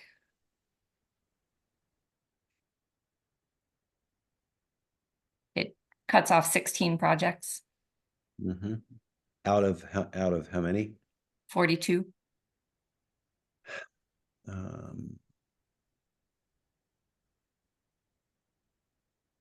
not only does it cut off 16 projects out of 42, but a decent chunk of them, I don't know the count, are also getting 30% of their only 70% of their ask, right? So it kind of like, to me, that was when I did the exercise, like, wow, this money is not going to go very far in the grand scheme of all of the requests we have. No matter which, like, again, no matter which way we slice it, it's not pretty for the scope of our asks. Although, from a positive frame, it's great that there are all these great ideas. And I think it means that we have an opportunity, in future years as there becomes increasing discussions with Department of Finance and legislature about funding these projects and programs and the importance of them. Is there all these great ideas and things to do that we lack adequate funding to do, which is opportunity. Great. But it does mean that we won't be able to do that this year. Do we have anybody from LAC or Judicial Council on this call? I'd be curious to know what their reaction is to this approach that we're now talking about, with a 75 cutoff and higher percentages to the higher projects, but leaving 16 projects out of any funding at all. I know, or Melanie was here. Laura's by phone, and Zach Newman is participating as an attendee, and he's from LAC. I won't put Mr. Newman on the spot unless he raises his hand and opts to do so. But I think as we're kind of talking about this, another way to do this is we could take this option C and tweak it to stretch money a little bit more by using a cap by, instead of funding at 90%, we could fund it 85% and things like that. Like, we try to squeeze out a little bit more to get further down the project list. So I would favor that, not the cap, but 85% maybe. Can I just ask procedurally, will the ultimate question go to the full commission? We're going to make it work. Do we have delegated authority, or do we have to run this by the commission? It's final authority is with the commission, with the Partnership Grants Committee making a recommendation. Right. So what we will do today is make a recommendation, right? But likely present these various options. Right. I guess that's right. So I just wanted to stay on the previous point for a moment. Jason, you were making a different suggestion that I was starting to do on on the spreadsheet.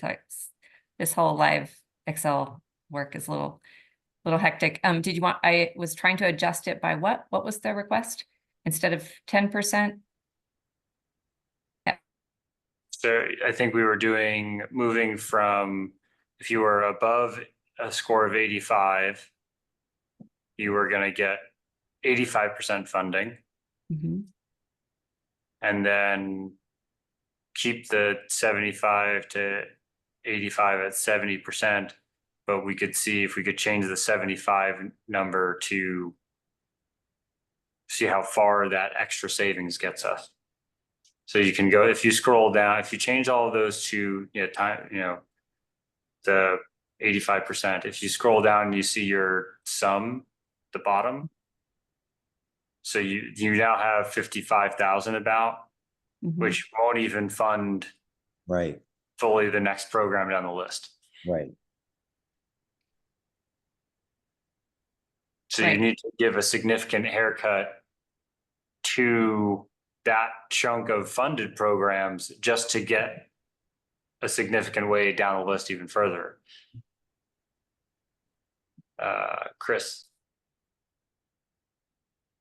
Oh, I was just going to ask Angela, like, so since the committee's just making a recommendation to the full commission, I assume for its meeting in August, staff could go out or would need to go out to the applicants who would be recommended for an award to check to see if the amount works for them or whether or not they would need to revise their deliverables, for example. Is that right, Angela? Like, there would be a moment where staff could check and confirm that they could, they wouldn't have to like abandon the project altogether. You're saying if we went with this, if we funded this lower amount and asked the project. We would have the opportunity to check in with them and just make sure that it wasn't going to make it so they couldn't do it. Well, if we go with option C, I mean, I can't imagine, I would think the projects, certainly the 85% funded projects should be able to do it. Chris, are you concerned about the 70% projects? It's more like if you wanted to go a little bit lower, there would be like a structural check on that. Like you could, if you were worried, someone asked earlier, like, well, have you asked them, could they make it work with a smaller amount? Like we would still have time to do that. We could ask those questions. There's another way to do it, which kind of appeals to me as a wannabe math nerd, which would be, you could say below 70 is 0. 70 or above, it's just the pot is distributed ratably based on your score. Right? I mean, it's a complicated equation, but if you have, a score of 96, you get 96 points. And you'd have to multiply it by the asks. So we wouldn't be adjusting the asks. I would have no idea how to write that formula. But if we have confidence in the accuracy of the scores, that would be the most mathematically sound way to do it, as opposed to having somewhat arbitrary cutoffs of, this group, they get, above 90, you get so much, above between this, right? You have to do it straight based on your score. But I'm not sure I even understand the concept there. Well, I mean, how does that, because 95.8 is not a percentage, it's a score. Oh. So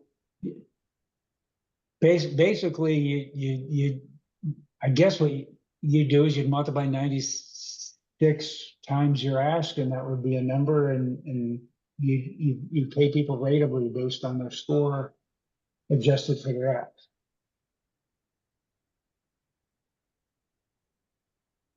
So somebody with an applicant with a score of 96 would get more of what they're asking for than somebody with a 93 or an 87, marginally more.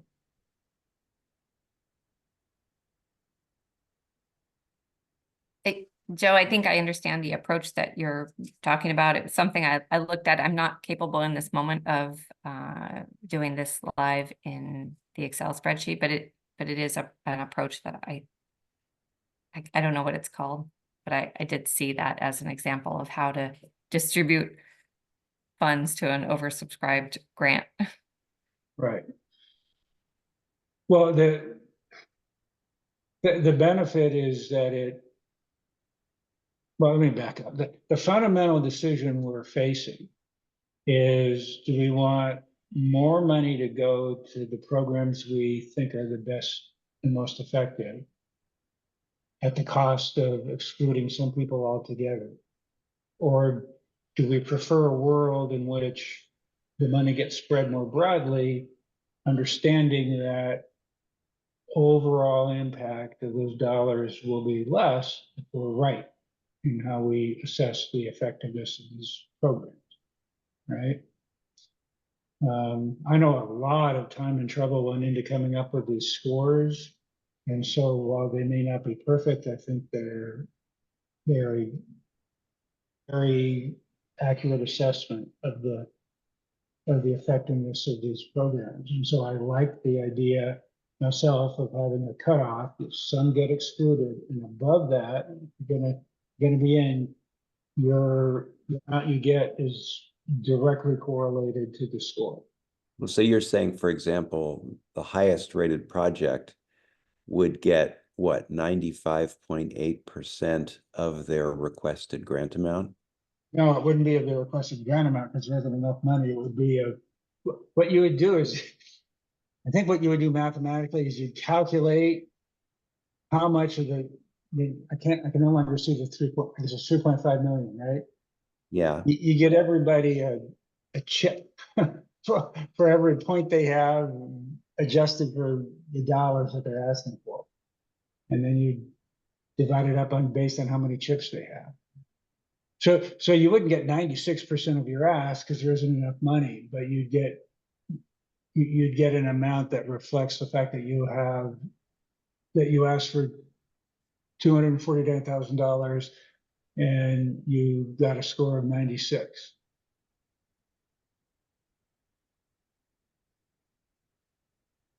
You know, I'm still trying to figure out how that works, just even conceptually. I'm not sure I'm understanding it. I mean, I get the concept that you're using the score in a more precise way.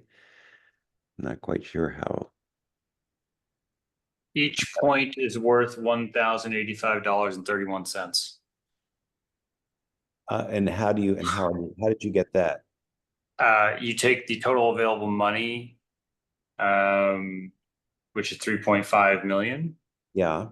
And the total points across the board from all projects scored.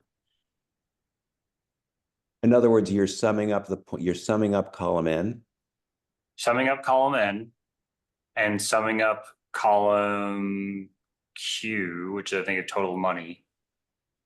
I guess it's the amount for distribution is slightly different. So use a different column. Equals 3.5. So it's actually $1,083.67. And you could multiply that.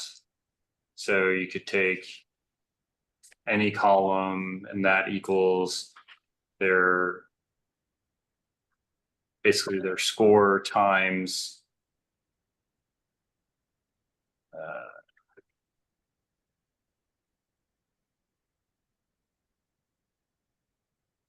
so if you take their score multiplied times the dollar amount per unit.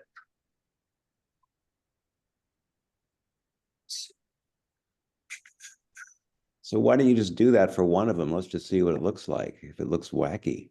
Yeah, it does. Basically, maybe I should just share my screen. Jason, did if you you're take really all of the, capable of doing this math on the fly, you're in the wrong profession. Well, I think I'm in the right profession. I'm a court administrator, so it's kind of what I do. I Jason, I apologize. just wanted to make sure you could see that Eloina had her hand up, just.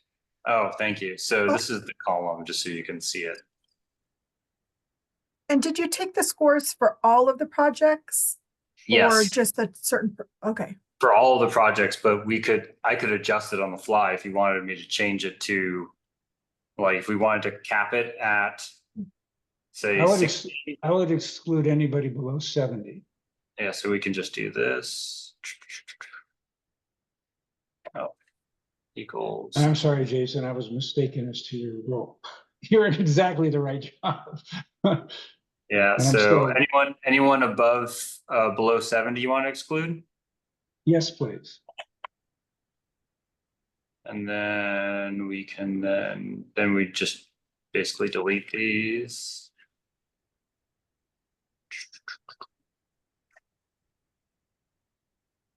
That's how it would look. Um, Can you make it bigger, Jason? Yep, I'm working on it. you know, that's still significantly lower than what we were talking about. I mean, that gives a lot less money to, Well, but that's not adjusted for the ask. Right, there's no Right. adjustment for the ask in this because you're giving basically everyone relative to their score, the funding amount. So it's Right. missing that. You could, I'm not sure how you would adjust it for the ask. right? Although we could cap it if it exceeds, they could create a formula where it says if it exceeds the ask, I don't know if any of them, this one does, so we could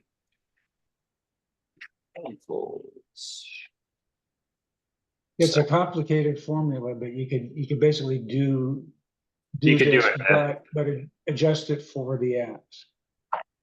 How do you adjust it for the ask? I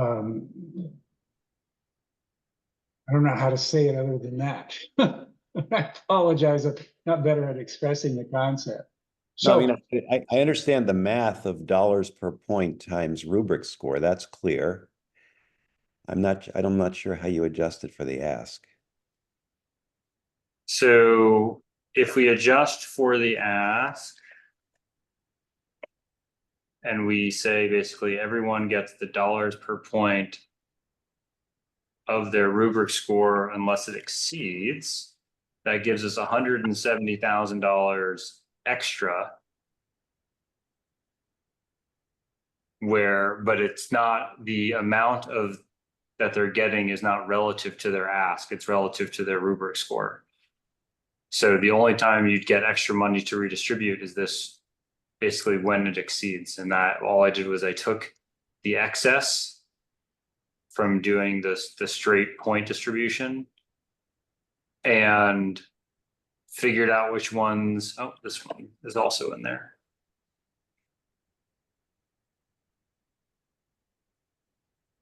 Have a positive number, which means that their allocated is more 241,000, 242,000. Their allocated is more than what they've asked for. So they wouldn't get that, right? So that gives us another 241 to stretch, either to reallocate up above or to put down below. yeah, but that's, I don't want to speak over Chris, he's got his hand up. That's not the pure mathematical model that I'm suggesting. Okay. The pure mathematical model, I can't even say it, that I'm suggesting is you get a number that is reflective both of how much you asked and of your score. Okay. Right? So and I think the way you would do it is you'd have to total up, you have to wipe out, exclude people under some number. I'm suggesting under 70. You have to total up all the requested grant amounts for all those people. And then you'd have to total up all the points, and you'd have to figure out, and then you'd have to discount by the amount available, right? And then I think that's how you would do it. I have people at my firm I could ask to do that, if you like. Excel wizards. I don't have the Excel skill to do it, but I can explain the concept and have them do it if people. Well, Can't be anyway, done. Chris has his hand up. I'm Yeah, sorry. Chris, go ahead. I just want to make sure that we can get to a recommendation that everyone feels comfortable with in the next 10 minutes. Otherwise, the committee will need to meet again. So, Angela, if you have a if you have a particular recommendation in mind, I'm going to totally yield to you on this. But I did want to throw out a couple options. So one is I just wanted to say for other competitive grants, I have actually seen what's called a cutoff score of 70%. So I think if this is out of 100, like 70 would actually be very consistent with, I think I can't say with 100% confidence, but I think like the Care Court grants this year had a 70% cutoff score. So there's kind of a consistency there if that's what the committee ends up doing. The other thing I was going to suggest is if the total amount of funds is similar this year to what it was last year, you could, for consistency's sake, use the same cap per project. So if what Ms. Farrell was saying was true for other applicants as well, where they were told there might be a ton more money and they should feel free to propose project expansion, is something other applicants heard too, they might have doubled or tripled their budget requests or something. So if it turned out that the amount of funding was actually about the same, you could reuse the cap, and then that would likely for existing projects not they're currently operating under an amount that's tied to that cap, so it would be fair to kind of reuse that cap, I think. So I wanted to put that option on the table. But Angela, I don't know if you agree with that, but I just kind of wanted to throw in my 2 cents because we're getting towards the end, and just in hopes of sort of helping the committee feel comfortable about its proposal. And I did notice that Zach from LAC had his hand raised, and that's a voice that we might Yeah. take into consideration. Mr. Newman.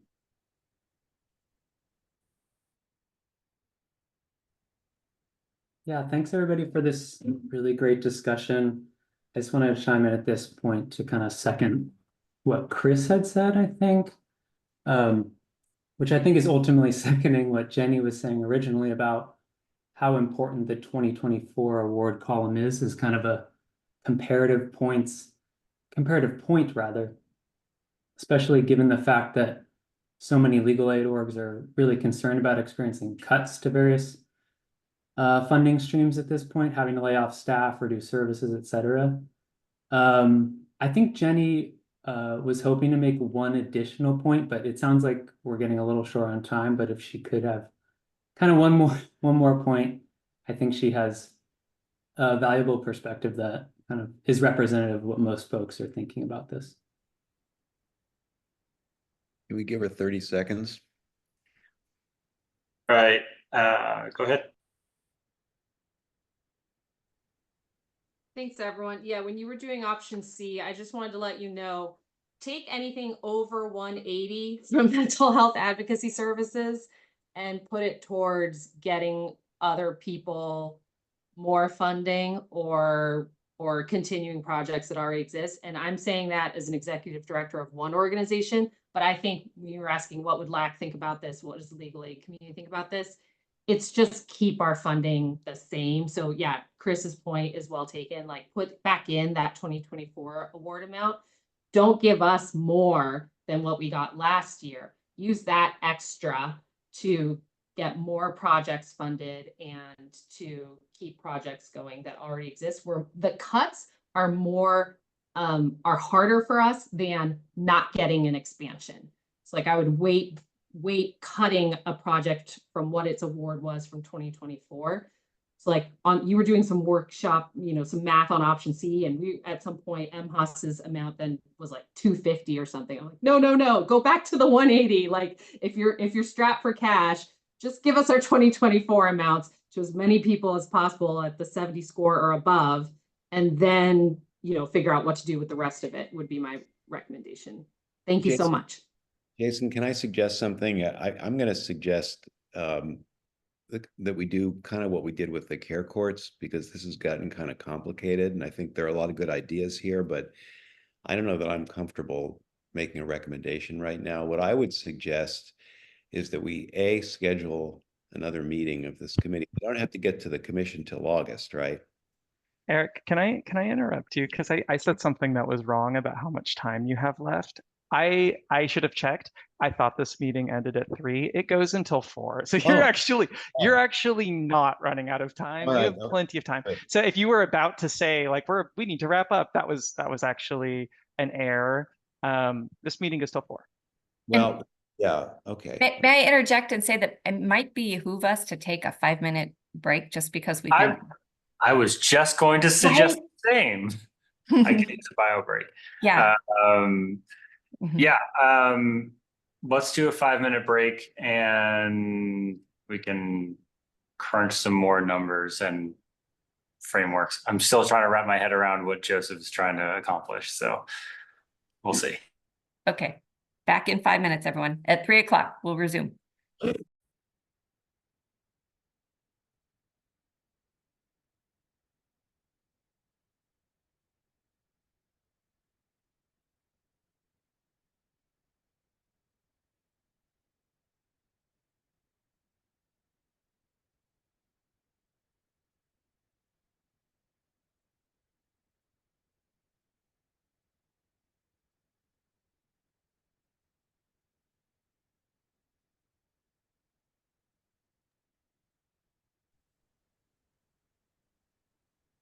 Okay, 301.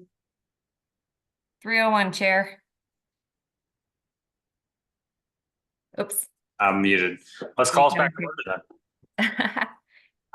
And then just, I just want to like pull us back up and with the reminder that the meeting does go until 4. The intent is to have a funding recommendation that we can present to the Legal Services Trust Fund Commission on August 9th. Not to kick the can down any farther if possible. So it's not that there other options can't be explored, but I just want to remind us that that's the goal. And then another point that I just wanted to make is that the RFP and the rubric were presented and the scoring was really set based on those kind of, the funding priorities that were very transparent. And we want to be, we want to sort of respect that. So I just want us to keep that top of mind, that there was an RFP and it was very clear what the way that these projects would be scored. A lot of work and thoughtfulness went into that scoring. So, okay. So Chair Jason, did you have some thoughts or a direction that you wanted to explore? Well, I'll throw out an idea. I guess just based on the discussion so far, I mean, my inclination is to go with a somewhat simpler approach, and that is the one that we were kind of discussing before we got on a path of a more complicated math. Not that the more complicated math isn't correct. It may well be correct. It may well be the best way. I don't mean to be disrespectful of it, but I'm just going to have trouble getting comfortable with that today. And also I'm not, and that approach of the more complicated math puts, I think, a lot more weight on the precision of the scores than I think is warranted. I mean, I think the scoring was good, it was useful, it was a good process, but I'm not sure that I have that much confidence distinguishing between 95.8 and 94.3 to the point where I'd want to be that precise about it. I think the more broad cuts make more sense to me. So something like the 90 or 85% for the highest projects and 70% for the projects 75 or above makes sense to me. And I'm somewhat troubled by leaving out 16 projects, but not completely so. I mean, this is a competitive proposal, and in a competitive situation, the understanding is not everybody gets an award. Now, in past years, we've had enough money to give mostly everybody an award, but we don't this year. So I think a more maybe dramatic kind of cutoff in this circumstance makes sense. Anyway, that's kind of my 2 cents. So what I'm hearing, Eric, is that you are more open-minded about our goal than what was stated and proposed by staff being to spread the money to as many projects as possible, that you're more inclined to see a distribution that may suffer by having less projects funded, but provides more funding to projects that have demonstrated, in at least in the evaluation, that they've got a greater level of potential in their score. I am. And then one other consideration in favor of that approach is I really do have questions about whether funding at 50% is really feasible, which is what you'd have to do to go much further down the chain below 75. Yes, so that's right. That's what my thinking. That's my thinking. Jason, would you want me to share the screen now that has A, B, and C so that we can see what we're talking? Because I do not have the historical. I think that's relevant. Oh, the historical funding. Okay. Hold on. That was in one moment. Might be in Mikey's. That was in Mikey's, but Mikey doesn't have the hold on, I'll figure this out.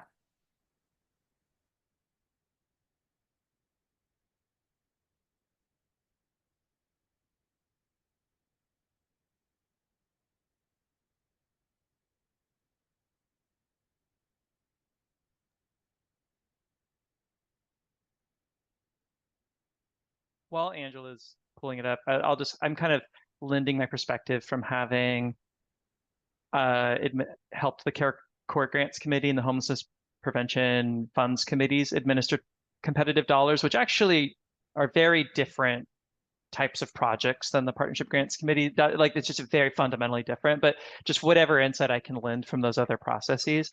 I said this one earlier, which is like 70% is a cutoff score I've seen before. So you kind of have a consistency there if you wanted it. I was going to say, I don't think anyone has said this, but not going below 75% of funding would be, to me, just sort of that would like kind of setting a funding floor of like 75% of the ask is sort of strikes me as personally as being like in good faith, where you could go back to the applicant and say, this is 3/4 of what you asked for. What would it look like to do it for this amount? When you start getting between like 50 and 75% of their ask, that to me feels, just from my experience, having worked with grantees over the years, more like they're going to say they can't do it. But 75% of their ask might be sort of a good number to go back with. Like, if you were thinking about like, well, what's the lowest we would go? That's just personal opinion. And then I do think I agree with, for what it's worth, what Commissioner Iskin just said, which is just that if this is one of the first years where we've just seen this number of projects and this amount of funding requested, it might be one of the first years where the Partnership Grants Committee has to lob off. That's not the right way of describing it, but have a few more projects that fell below the funding floor, which would not be uncommon at all for other competitive funds that the commission has administered. It just might be uncommon for this committee. One thing, once we get our spreadsheet back, one thing I would really like to see, and I think it's responsive to both, Chris, what you've just said, which is great and helpful, and also what our public comments have kind of conveyed is, I think a hard stop, modeling a hard stop at 70 or whatever, whatever that number is. But also, if we're going to give 75% funding, we should be looking at, not just their current requested amount, but also their prior funding amount. Because as we've heard, some of these organizations have asked for money in furtherance of an expansion. And if we told them, look, we can keep you at the current level, but we can't fund your expansion. We've heard directly that that's going to be something that's reasonably tolerable. And if that helps us stretch it, then that might be the case. So I think some approach that compares not only what they're asking for this year, but also what they're currently funding at, and incorporates that as part of the analysis is relevant, which is why I asked for Angela and Mikey to take over spreadsheet control, because I don't have that data point on my spreadsheet.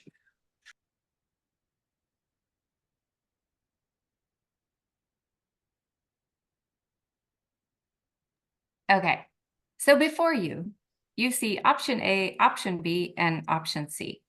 So we're kind of ignoring option A and B right now, and we're focusing in on option C. So I just want to make sure that I have the like the parameters clear. So there is no cap. It's currently projects that are 85.1 points and up are scored at or receive 85% funding. Projects that are between 75 and 85 are at 75%. And then projects that were less 75 and less are at 0. So that got us to, I mean, it got us under the 3.5 million, but it did get us also 16 projects not funded. So Eloina has her hand up, but I think this is the example that Ms. Farrell was referring to with mental health and care court clinic, mental health line 16, where this model is giving them 263, but 180 is their current funding amount, and 263 is kind of responsive to an expansion ask. So that's where I was, framing up, like we might want to incorporate, the lesser of these two, if one is lesser and we can keep them at their current level, but not expand, that might be something to consider. Anyway, sorry, Eloina, I jumped the gun on you. Go ahead. That's okay. It goes along with what you're saying, where this doesn't include those who scored between 70 and 75. So if we did add those agencies, would cutting back to, well, one, what would that do to our total? And would we need to go back and then look at the current year's funding levels to sort of provide more funds to fund the 70, the agencies that scored a 70 or higher? Because I think this is only up to 75. Okay, so I just did what you were saying and extended the funding at, oh, I have it at 29%. I'm not sure why that's the case. Well, I have to make an adjustment. Forgive me while I make an adjustment. Real time. I know why it's 29%, I think. Did you say that before? No, because when I sent you the email, Uh-huh. the model that I had described in the email was to give those orgs on the more reduced one at 71%, because they're a little bit extra in There you available funds, and it was like, we'll give them 70, like an extra 1% because it's there. But that's why the odd number. Okay, fixed. So now what we've done is extended the 70% funding down to projects that scored 70 points or above. Yeah, and but you can was that correct? I mean, Jason, I thought your only tweak was to come up with some extra money by taking money away from, if you look at option C before, the way it was before, 75 and above, for any project that would receive more than what they got last year, you would take that extra money and redistribute it, right? Not go all the way down to 70 for everybody. But sorry to interject, Eric, but we haven't done that thing that Jason had initially mentioned, which we can do now, and then see what that does, how close that gets us to the 3.5 million, right? So if we take, for instance, last year, Legal Aid Society of San Bernardino got 165,000. So if we were to change that to 165 here, reduce every project's funding amount to no more than it received last year, and then see what that does as far as giving us more money to distribute down further into the lower scores. So should we try that? I mean, I can. Some of them you might have to increase, though. If you look at the next line, I guess Beit Tzedek is actually even. It's the lesser of, Eric. It's the lesser of what they would get. Okay. So I would look only to these, right? The scores to the right, and just, for instance, so I'm going to just do that because I'm going to take a second and do that little exercise and see where that gets us. Okay, one moment.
Thank you, Mr.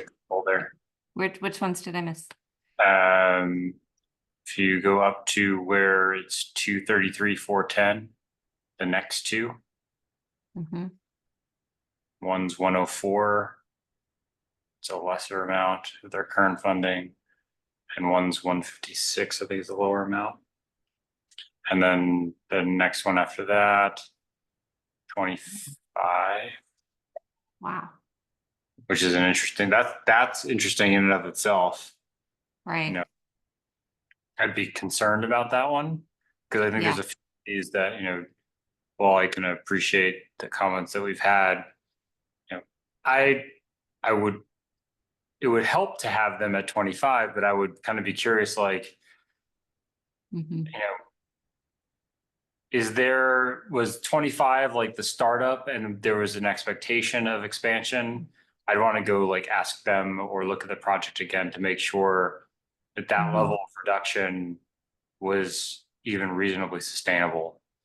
Are we talking about expansion or are we talking about something else? Right.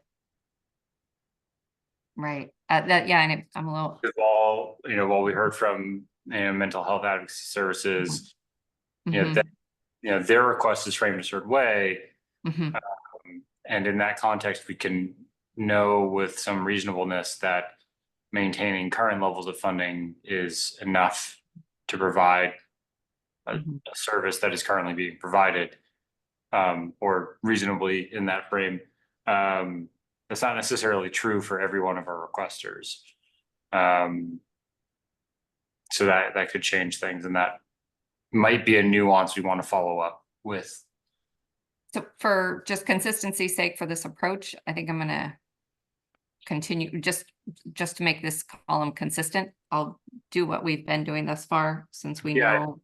I think make it consistent, but if we choose to recommend or adopt this, I think to the comment Chris made earlier about following up with potential grant or current grantees, I think that's a line of inquiry, and we should circle back in some ways if that is not at all sustainable.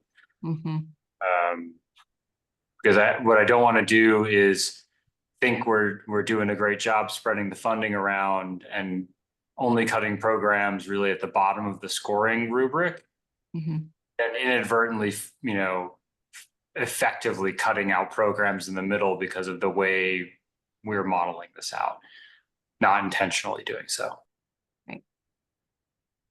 So can I just make sure I understand the new approach, which if I'm understanding it correctly, I'm really liking the way it sounds. So, but I might be misunderstanding it. So it's like, if there's sort of a percentage they would get, and if they have a project already that's currently funded, that as long as they get above a certain cut score, that would operate sort of like as a funding floor. They wouldn't like drop below that, but they could go above it. Is that, or is it the flip? Is it going to operate their current funding levels operating as a ceiling? Yeah, it's going to operate as a cap on them, that they won't receive a cut, but I think we could do, the other thing this model doesn't currently consider is a hard cap. This is more of a relative cap based on your current funding level. I do think consistency will be, like to Angela's point that she just made, is going to be important, that whatever approach you adopt, you do it for all current. You recommend doing it for all currently funded projects and not just, some for that. And then I could see the committee being able to rationalize, well, here's what we're going to do for the current projects. But of course, we can't do that for the brand new ones because literally they're brand new, that kind of thing. So here's what we're going to do for them, and having those like that two-pronged approach. But as long as it's the same for similarly situated applicants, it could still be fair. So, this is what that approach looks like. It gets us $455,000 away from our goal of 3.5 million. So we're still $500,000 off. Are there additional adjustments that you would want me to try in this moment? But wait, we're funding below 75 in this approach? Why are we doing that? No, we're not. I'm sorry. I just didn't change the. I think Eric's referring to the score of 75. Yeah, we should be cutting off at 75. Oh, Can I clarify, Christopher, you mentioned there was a certain sort of point at which some of the other programs cut, the care and homelessness prevention grants. Was it a 70% or a score of 70? Percent. This is percent. Yeah, because I think so for and this committee of course doesn't have to do what another committee chose to do, but if you were just kind of wondering what other committees did, I think for like Eric, correct me if this sounds wrong, but for the rubric for Care Corps, it was actually only out of 80 points instead of 100, but the cutoff score was 56 because that was like 70% of the points available.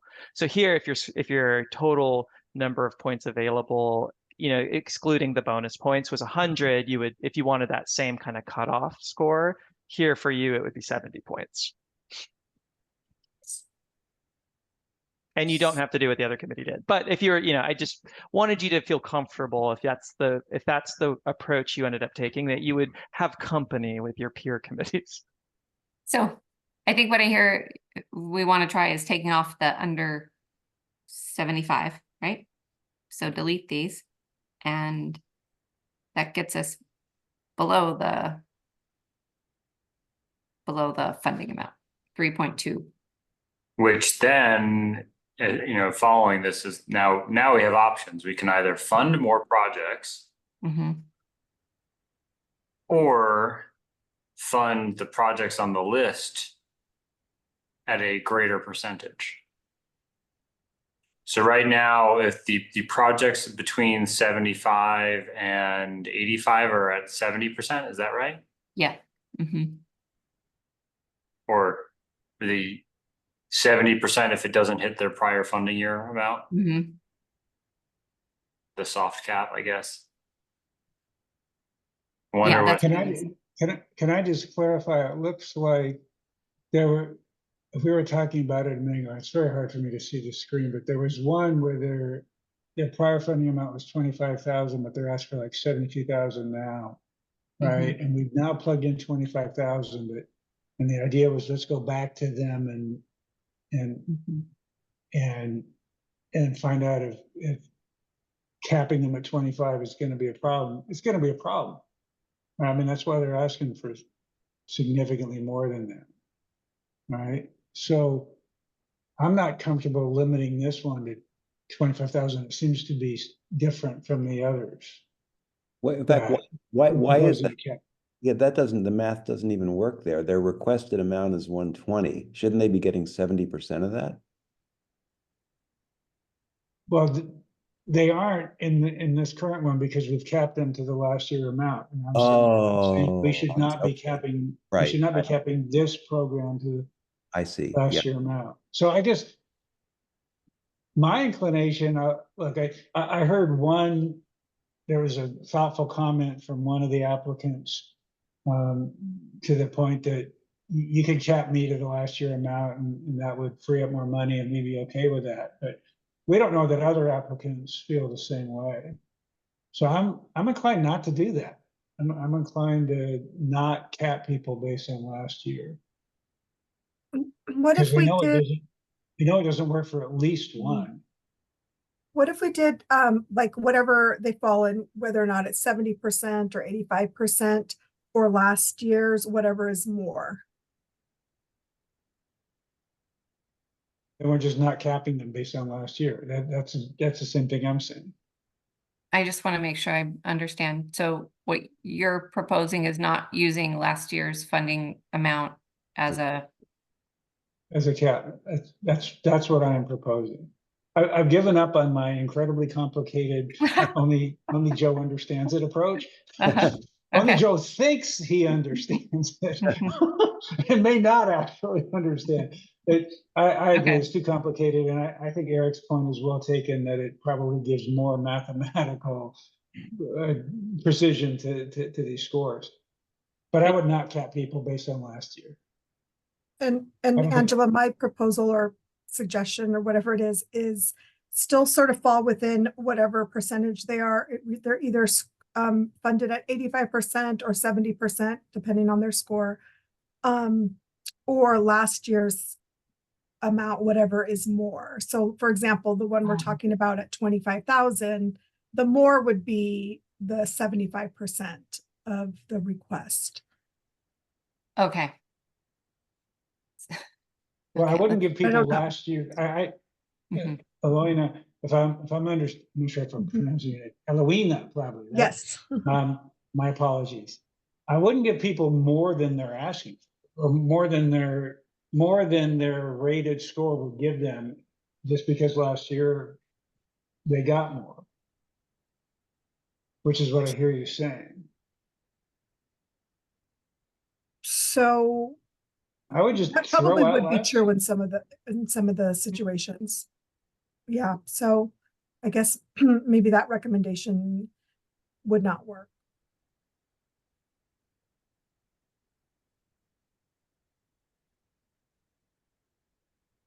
So just to make sure I'm tracking, it sounds like the it sort of sounds to me a little bit like the committee wants to be aware of whether or not someone might be taking a cut who's currently funded, and just know if that like cut is going to be big, and just be able to make an informed decision about that. But that maybe having this sort of like either or, greater of, lesser of approach, well, I do think that actually really complicates the distribution a bit, and there is sort of a simplicity and predictability and maybe a historical consistency to just kind of taking more of a percent of funding request approach, which kind of goes back a little bit to just looking at the current funding level as sort of a reference point. I think that's, and Angela, I sort of defer to you on this, but I think that is a very viable approach. You're just using last year, the current funding number is just, you're just curious like what that will do. But I mean, if they asked for more money this year, it's not, I could see, a complication with just sort of putting weight on the full ask of those who would be brand new projects and disregarding it for those that are current projects. You see, like that would be an even-handed approach, treating similarly situated applicants similarly, but that would be creating sort of two buckets. Those who don't have a current project would have the benefit of asking for what they wanted and getting a percent of that. Everyone else would just get like, they'd have a ceiling. It's likely more consistent and maybe equitable to just go ahead and look at everyone's asks for this year and just use the current funding levels, if available, as a reference point, just so you can be aware. I agree with that, and with Joe. Let's just do the 85% and the 70% without any cap based on last year. There's a simplicity to it. I think it will avoid an issue. And Angela, it does go back to sort of staff's original proposals. It's just changing the cutoffs in a way that I think is positive.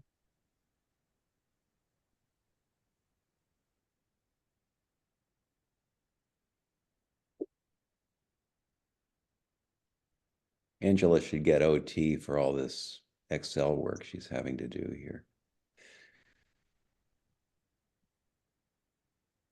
Yeah, and the last thing I'll say about it is it's really amazing. It's really awesome and wonderful that like Ms. Farrell, for example, was able to say for her program, like, well, we could do it for the original amount, but I suppose we don't have that information from everybody, so we can't make that assumption.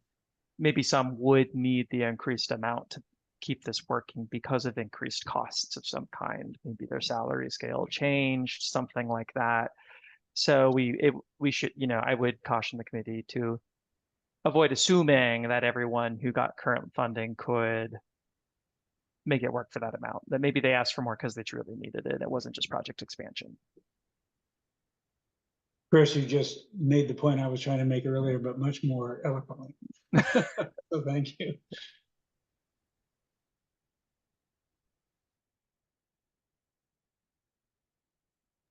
Okay, so that's 85.1 points and above at 85%. And then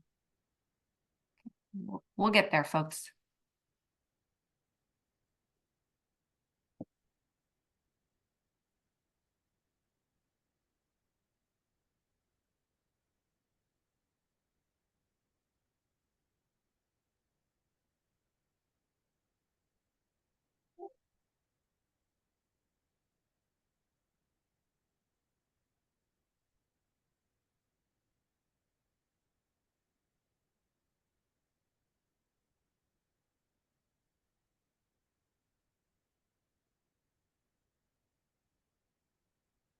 Oh no, I lost my.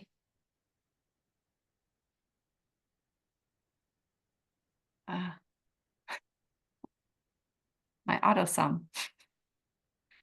Wait, Jason, you told me to hide my thing earlier. Now I can't find my ribbon. Oh, I think if you just double click, you know, where it says up where it says table design, if you just kind of click the little bar next to table design, it'll pop. It might go away again, but it'll pop up for you at least temporarily. you go to it, Angela, if you go to where your picture is, Mhm. oh, yeah, click that. And just click show tabs, double click it. There you go. Now your ribbon's back. Oh. But how do I make it stay? Do you know? Yeah, there's an auto hide ribbon, just disable that. So click it again, right? Click it. Mike is saying, yeah. Very nice. Oh, you guys. No, that wasn't it. Oh. No, there you go. Click at the top of the Show application. tabs and commands. Click, yeah, no, click the commands. This There you one. go. Yeah, That was easy. there it is. We all learned something. Oh. Wait, that did not. Okay, something's wildly off. Yeah, you're using the wrong source column for your formula. You might be using the 50% column because the one that you have, the 82,380, their project request is 274, so that's not the right number. Oh, no. So Okay. it might be your 70% ones that are off. Your formula is wrong on the remaining ones after this one. That formula's off.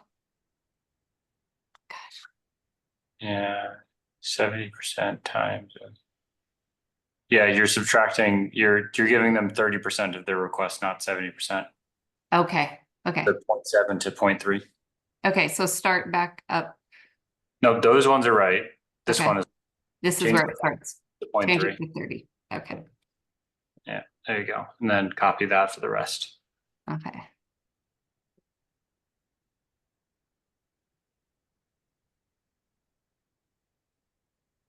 And then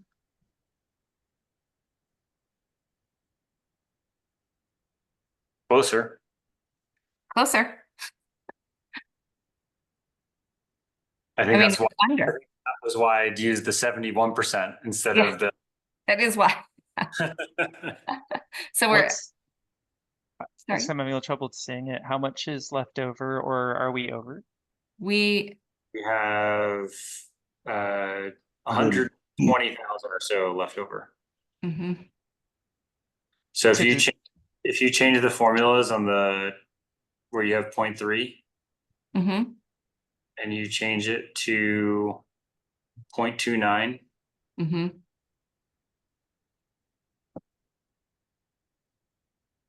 then copy that all the way down. Yeah, I think that's what I did to get the number or something like that. So this is. You can increase the funding on the other one. So that was the original option C that I emailed you about. Yeah. But you can also, so now we kind of have that extra $120,000. If you want, you just did. What if we gave 87.5% to the higher category? You should have that, I think. Hold on, I just want to make note of what we just did. So option D is this and this, but it's at 69%, right? Oh, 71. 71. 71, right? We gave an extra percent, didn't we? Gave an extra percent. Yeah. That was that's what I was trying to figure it out. Not because it was the right thing to do. Okay. So we have option D on the table now. though. Is that correct? Yeah, but we have another 100,000, so we Mhm. can give a little bit more to the top category, maybe instead of 85%, 86% or 87.5, you know, we can fool around with that.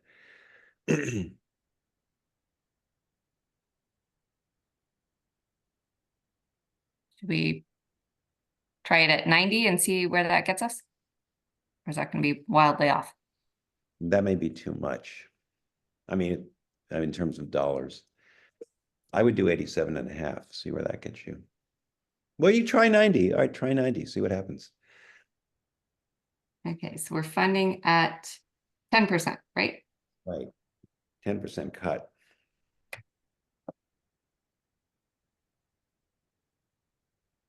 And this goes down to 85. the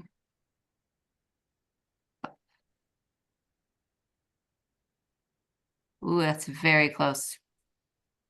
Oh. Ooh. Okay, that's So pretty close. we're off by $50,000. Maybe try 89. Or is there at this point where we could just get close enough, you know, and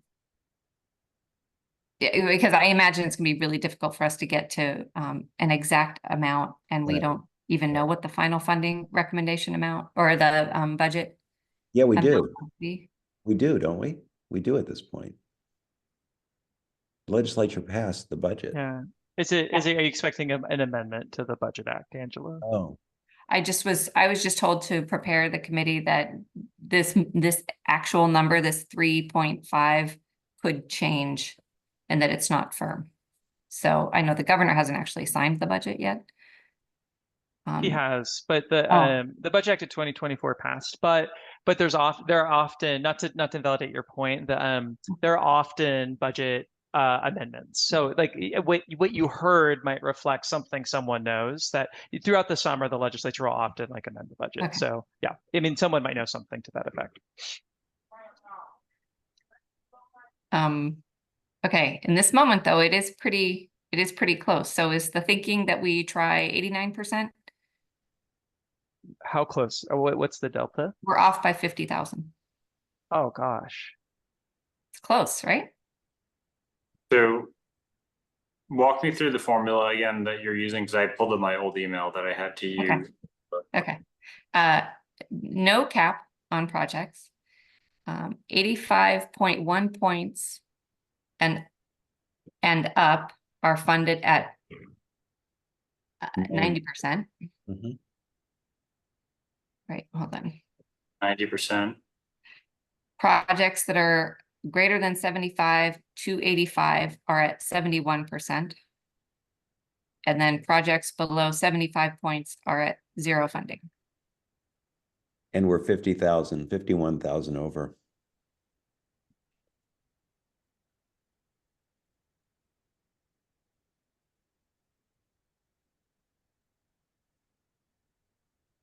How many projects are over 85? 1, 2, 3, 4, 5, 6, 7, 8, 9, 10, 9. 11 are 85 and over, but you're saying over 85, above 85? Yeah, I was thinking we could just 10. divide the 50,000 and just ratably take it off those, like 5,000 a piece or something.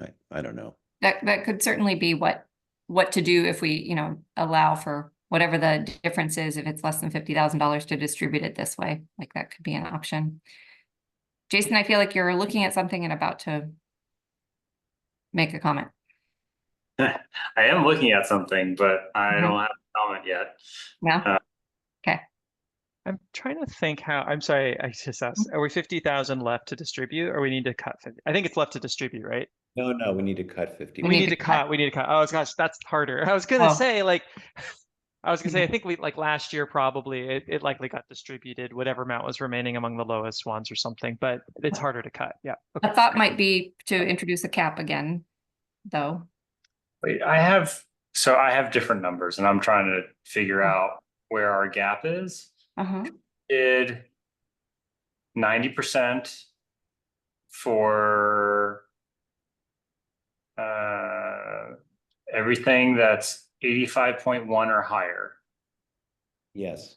right? And 71% for everything between 75 and 85, Yes. right? And I have a total of 3.498. Oh, but Jason, did you cut off at I think I just cut off at a different place than you. I think here is where I think you started at 85 is when you started the That's why the number is 85.1. So that the 85.0 score falls into they missed the threshold. so this one is at 0.29, right? Yeah. So a score of 85 is the top of the second tier. Mhm. Yes. Yeah, Yeah. instead of the bottom of the first tier. Correct. Ex- And Does that 3,498, that's the number I have. that's the number. Okay. Look at that. That's close enough, guys. Close enough. Yeah. Okay, folks. And I don't know if I the missed. formula that I provided. My I don't know if I'm apologies. misremembering, but Angela, if you said last year for the current projects, if 90% was 90% of the ask was one of the funding tiers, there is a nice consistency to having that again this year. It might not be the same tier. It might be like last year it was the bottom tier and this year's just the top tier, but that just reflects the change Mhm. in the amount that was requested and the number of submissions. Does it say, if they say it was historically high, the number of submissions? Oh, yes. Or the amount, okay, yeah. I mean, like, you do what you Yeah. have to do to, yeah. So This is a the amount of money didn't go up very much, but the number of submissions did, and the amount that folks are seeking. I think it's notable because I mean Eric was asking about the number of projects that got cut. The total amount requested is almost to the dollar. It's pretty darn close. 2x mhm. total amount of funding. 2x, which is why this is a hard exercise, right? So like We- not a surprise that we're cutting about half the programs or half the funding or half the because the requests are double what we Mhm. have. Right. Mhm. Shouldn't be like there's no other way around that. It's going to have a pretty significant impact. Well, I was comfortable with this approach when I emailed it to Angela before we all met, but I didn't want to steer everyone to it. You could have saved us 3 hours. But it wouldn't have been as consensus building if I did. And I wouldn't have had the exercise that I'm still painting myself trying to figure out like what's going on, like what model is Joseph thinking about that the math whizzes at his firm would put together, because I'm just curious, but I know that's not constructive or helpful. Trying to understand Joe's brain is going to be an eternal exercise. Now. Let's not make this personal. I'd say that with love, Joe. So in order to, because we do have just now 15 minutes left, can we then reverse engineer and come up with how you would state the goal for this approach? Why don't can we just have a resolution that recommends to the commission the funding as shown in column T of the spreadsheet, which, embraces a approach of 90% for 85.1 and higher, and 75% for scores of 75 to 85. 71%. 71%. I think And I do recommend phrasing it kind of like that, just so that we can do things like rounding. If there were, I don't think there's a math in here, but if there were a math there, we could correct it, right? But you have your cutoffs and you have the percentages, and I think that's the safest approach, rather than locking into a particular dollar number that you might see on the screen. Would it be helpful at all, or should we consider at all any recommendations relative to if the funding available exceeds what was contemplated here, what a recommendation would be to what to do with it? Right? Like, because I think that's going to be an open question. So say the funding there's another $1 million. Would it be our committee's recommendation that expand to more projects or expand in the way of keep the line at 75 points and fund those projects more? Is there really going to be a change of that magnitude that's possible? I wasn't aware of any new funding being on the table. I thought we were dealing with this is the funding we've got. So it's all news to me. No one has informed, no one has decided as the chair and said, hey, look, we're going to get more money. But I don't think it hurts to have that as a, if funding exceeds the 3.5 million, what is the committee's recommendation to distribute anything beyond what was contemplated? Yes, it could be less than 3.5 million, right? I mean, I don't know. I mean, there's I think the Budget Act, so the Budget Act was signed. The amount that was posted with today's materials, Angela, like I went and checked, we all went and checked that, like that's definitely in the version of the law that passed. I think if you wanted to do what was consistent with other committees, it's safe to make a recommendations tied to the law as it is written today. If there were a change, which I don't think we anticipate, it'd be one thing if we're pretty sure there will be an increase or decrease, then maybe we could build something like a contingency, but I don't think we're anticipating an increase or a decrease. So you're definitely in safe territory to just assume that the law is going to stay the same as if its funding amount, which is what was posted. And if there were a change, Angela, staff could make a recommendation at the Legal Services Trust Fund Commission meeting. Like you could do this in consultation with your committee chair, running up to the meeting, be like, hey, there was a change. Here's what staff's, you could make that kind of recommendation at the commission meeting. But I don't think we're anticipating one. Okay, then in that, recognizing that feedback from Chris, can I just get a quick pulse check from my fellow commission members? If there were more money, would you rather see it go to more projects or a higher level of funding for the 75 to 85? I don't know. Yeah.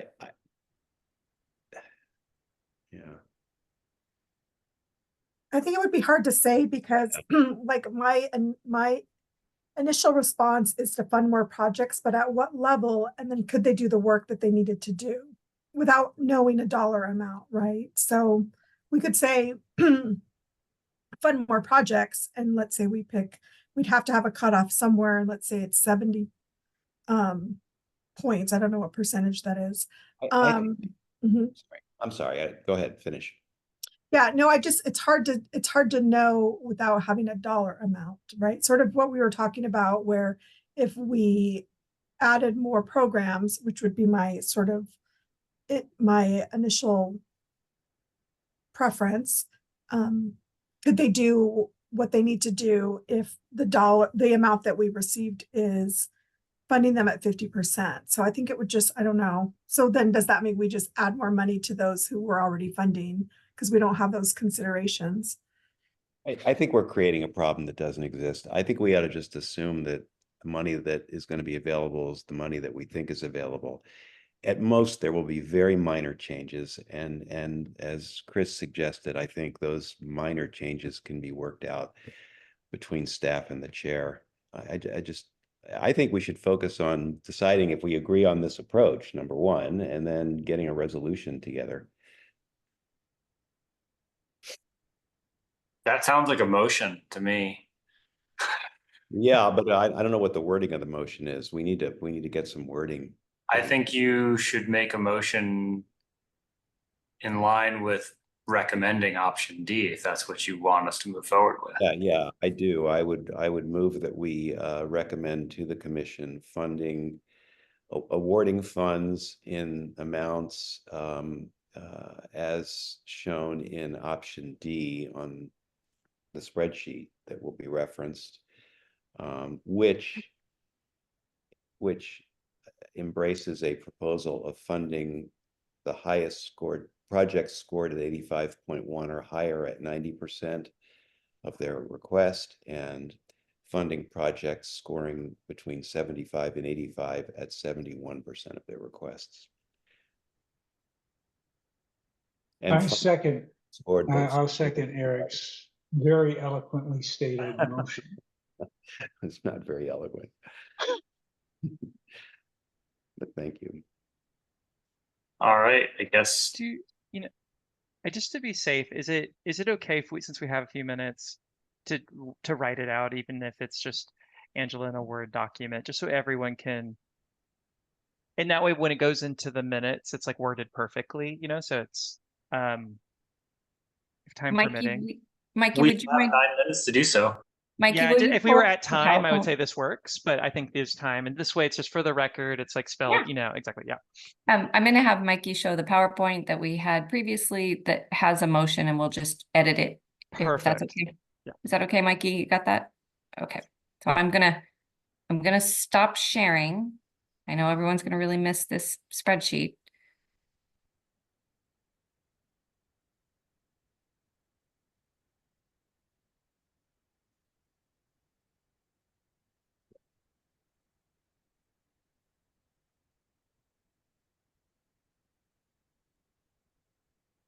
Oh, this wording actually works, but this is just requires, as finalized, just requires the person to go watch the recording essentially to figure out how it was finalized. So this actually works, but if you wanted to be more specific, you could actually say like option D is presented on staff spreadsheet during the meeting or something, you know, that kind of thing. But I would encourage you to phrase it in terms of the tiers or cutoffs and not the amounts. So starting at as finalized. So as finalized during the committee's July 16, 2024 meeting in option, as shown in option D. Shown in option D. And then do you want it to be spelled out with projects, you know, like 85.1 points and up at 85%, 75 to 85 at 70%? Do you want it to say, is that necessary in the motion? It's actually not necessary. Okay. I think this is probably fine as shown. Just generally, the more specific, the better. But I like adding shown in option D. But Okay.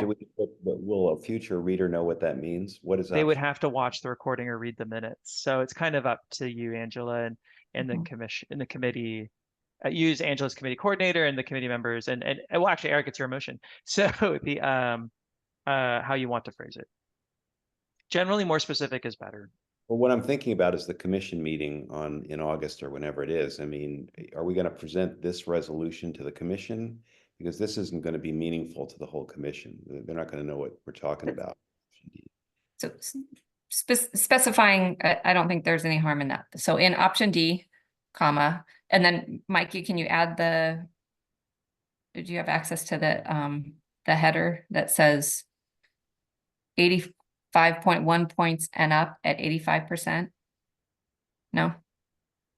I don't have it in front of me. Sorry. Let me try to Oh, find it. no, that's okay. Oh, maybe okay. It's 85.1 points and up. At 90%. Or is it 85%? No, 90%. 90%, I think it's 90%. And Of the requested amount. yeah, of the requested amount. And scores 75 to 85 points. Mhm. At 71%. 71%. But I would strike the and, put a comma after 85.1, and then add and proposals scoring less than 75%, not to be funded, something like that. Sorry, Right there. wait, what? Receive no funding.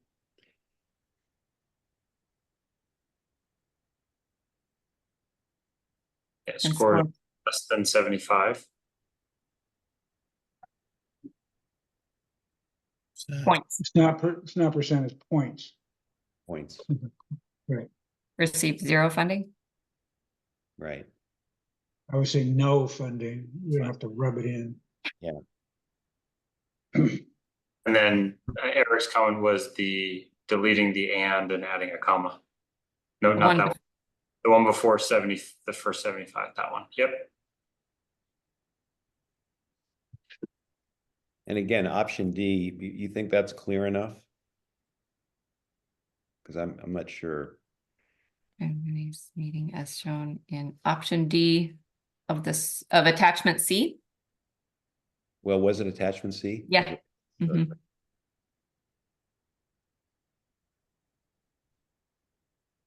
And your comma before meeting and after the date should be after meeting.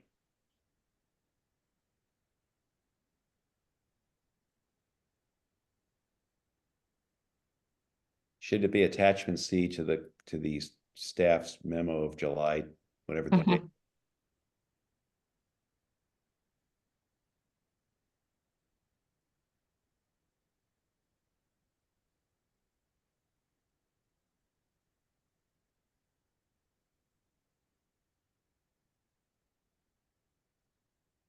Is that correct? Yeah, I think we need something right there. So, As so follows. language, Yes. right. Would we still reference the attachments, the attachment C to the staff's memo if option D wasn't included in the attachment to the staff's memo? Right, that's a good point. Mm. Um,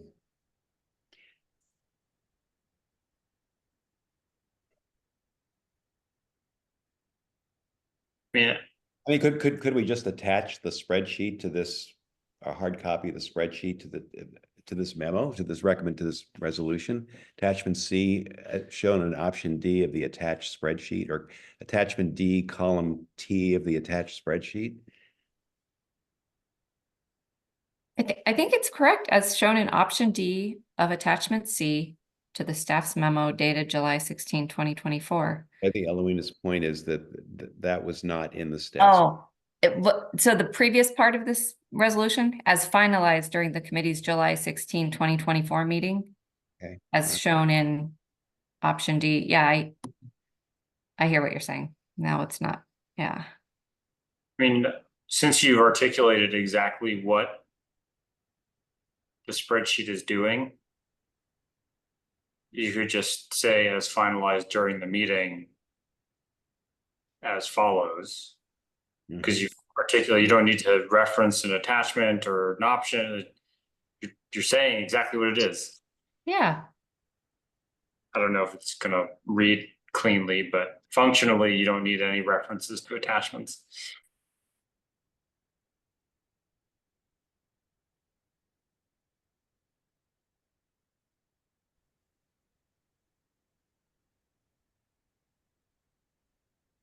After 71%, maybe add of the requested amount.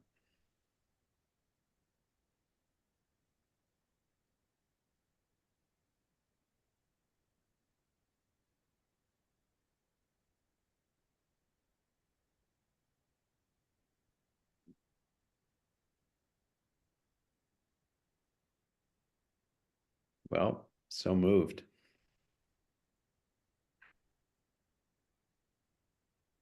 And I get a second. I'll second. Roll call. We're missing one word. Score should be right before 85.1. Scores. Because we Oh, yeah. say, The word scores before 85.1. right, yes. I'll hear that as a friendly proposed amendment. Apologies. And when instead of up, maybe higher instead of up.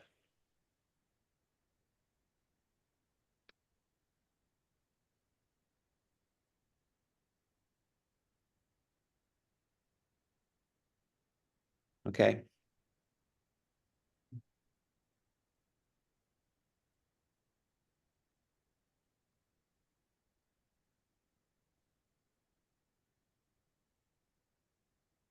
Shall we take roll call? Please. Okay. Gonzalez, Yes. Iskin, Yes, I guess I have to abstain as to Beit Tzedek, but yes, other than that. Iskin abstaining as to Bethzedek. Cruz. Lee, Yes. Galkin, Yes.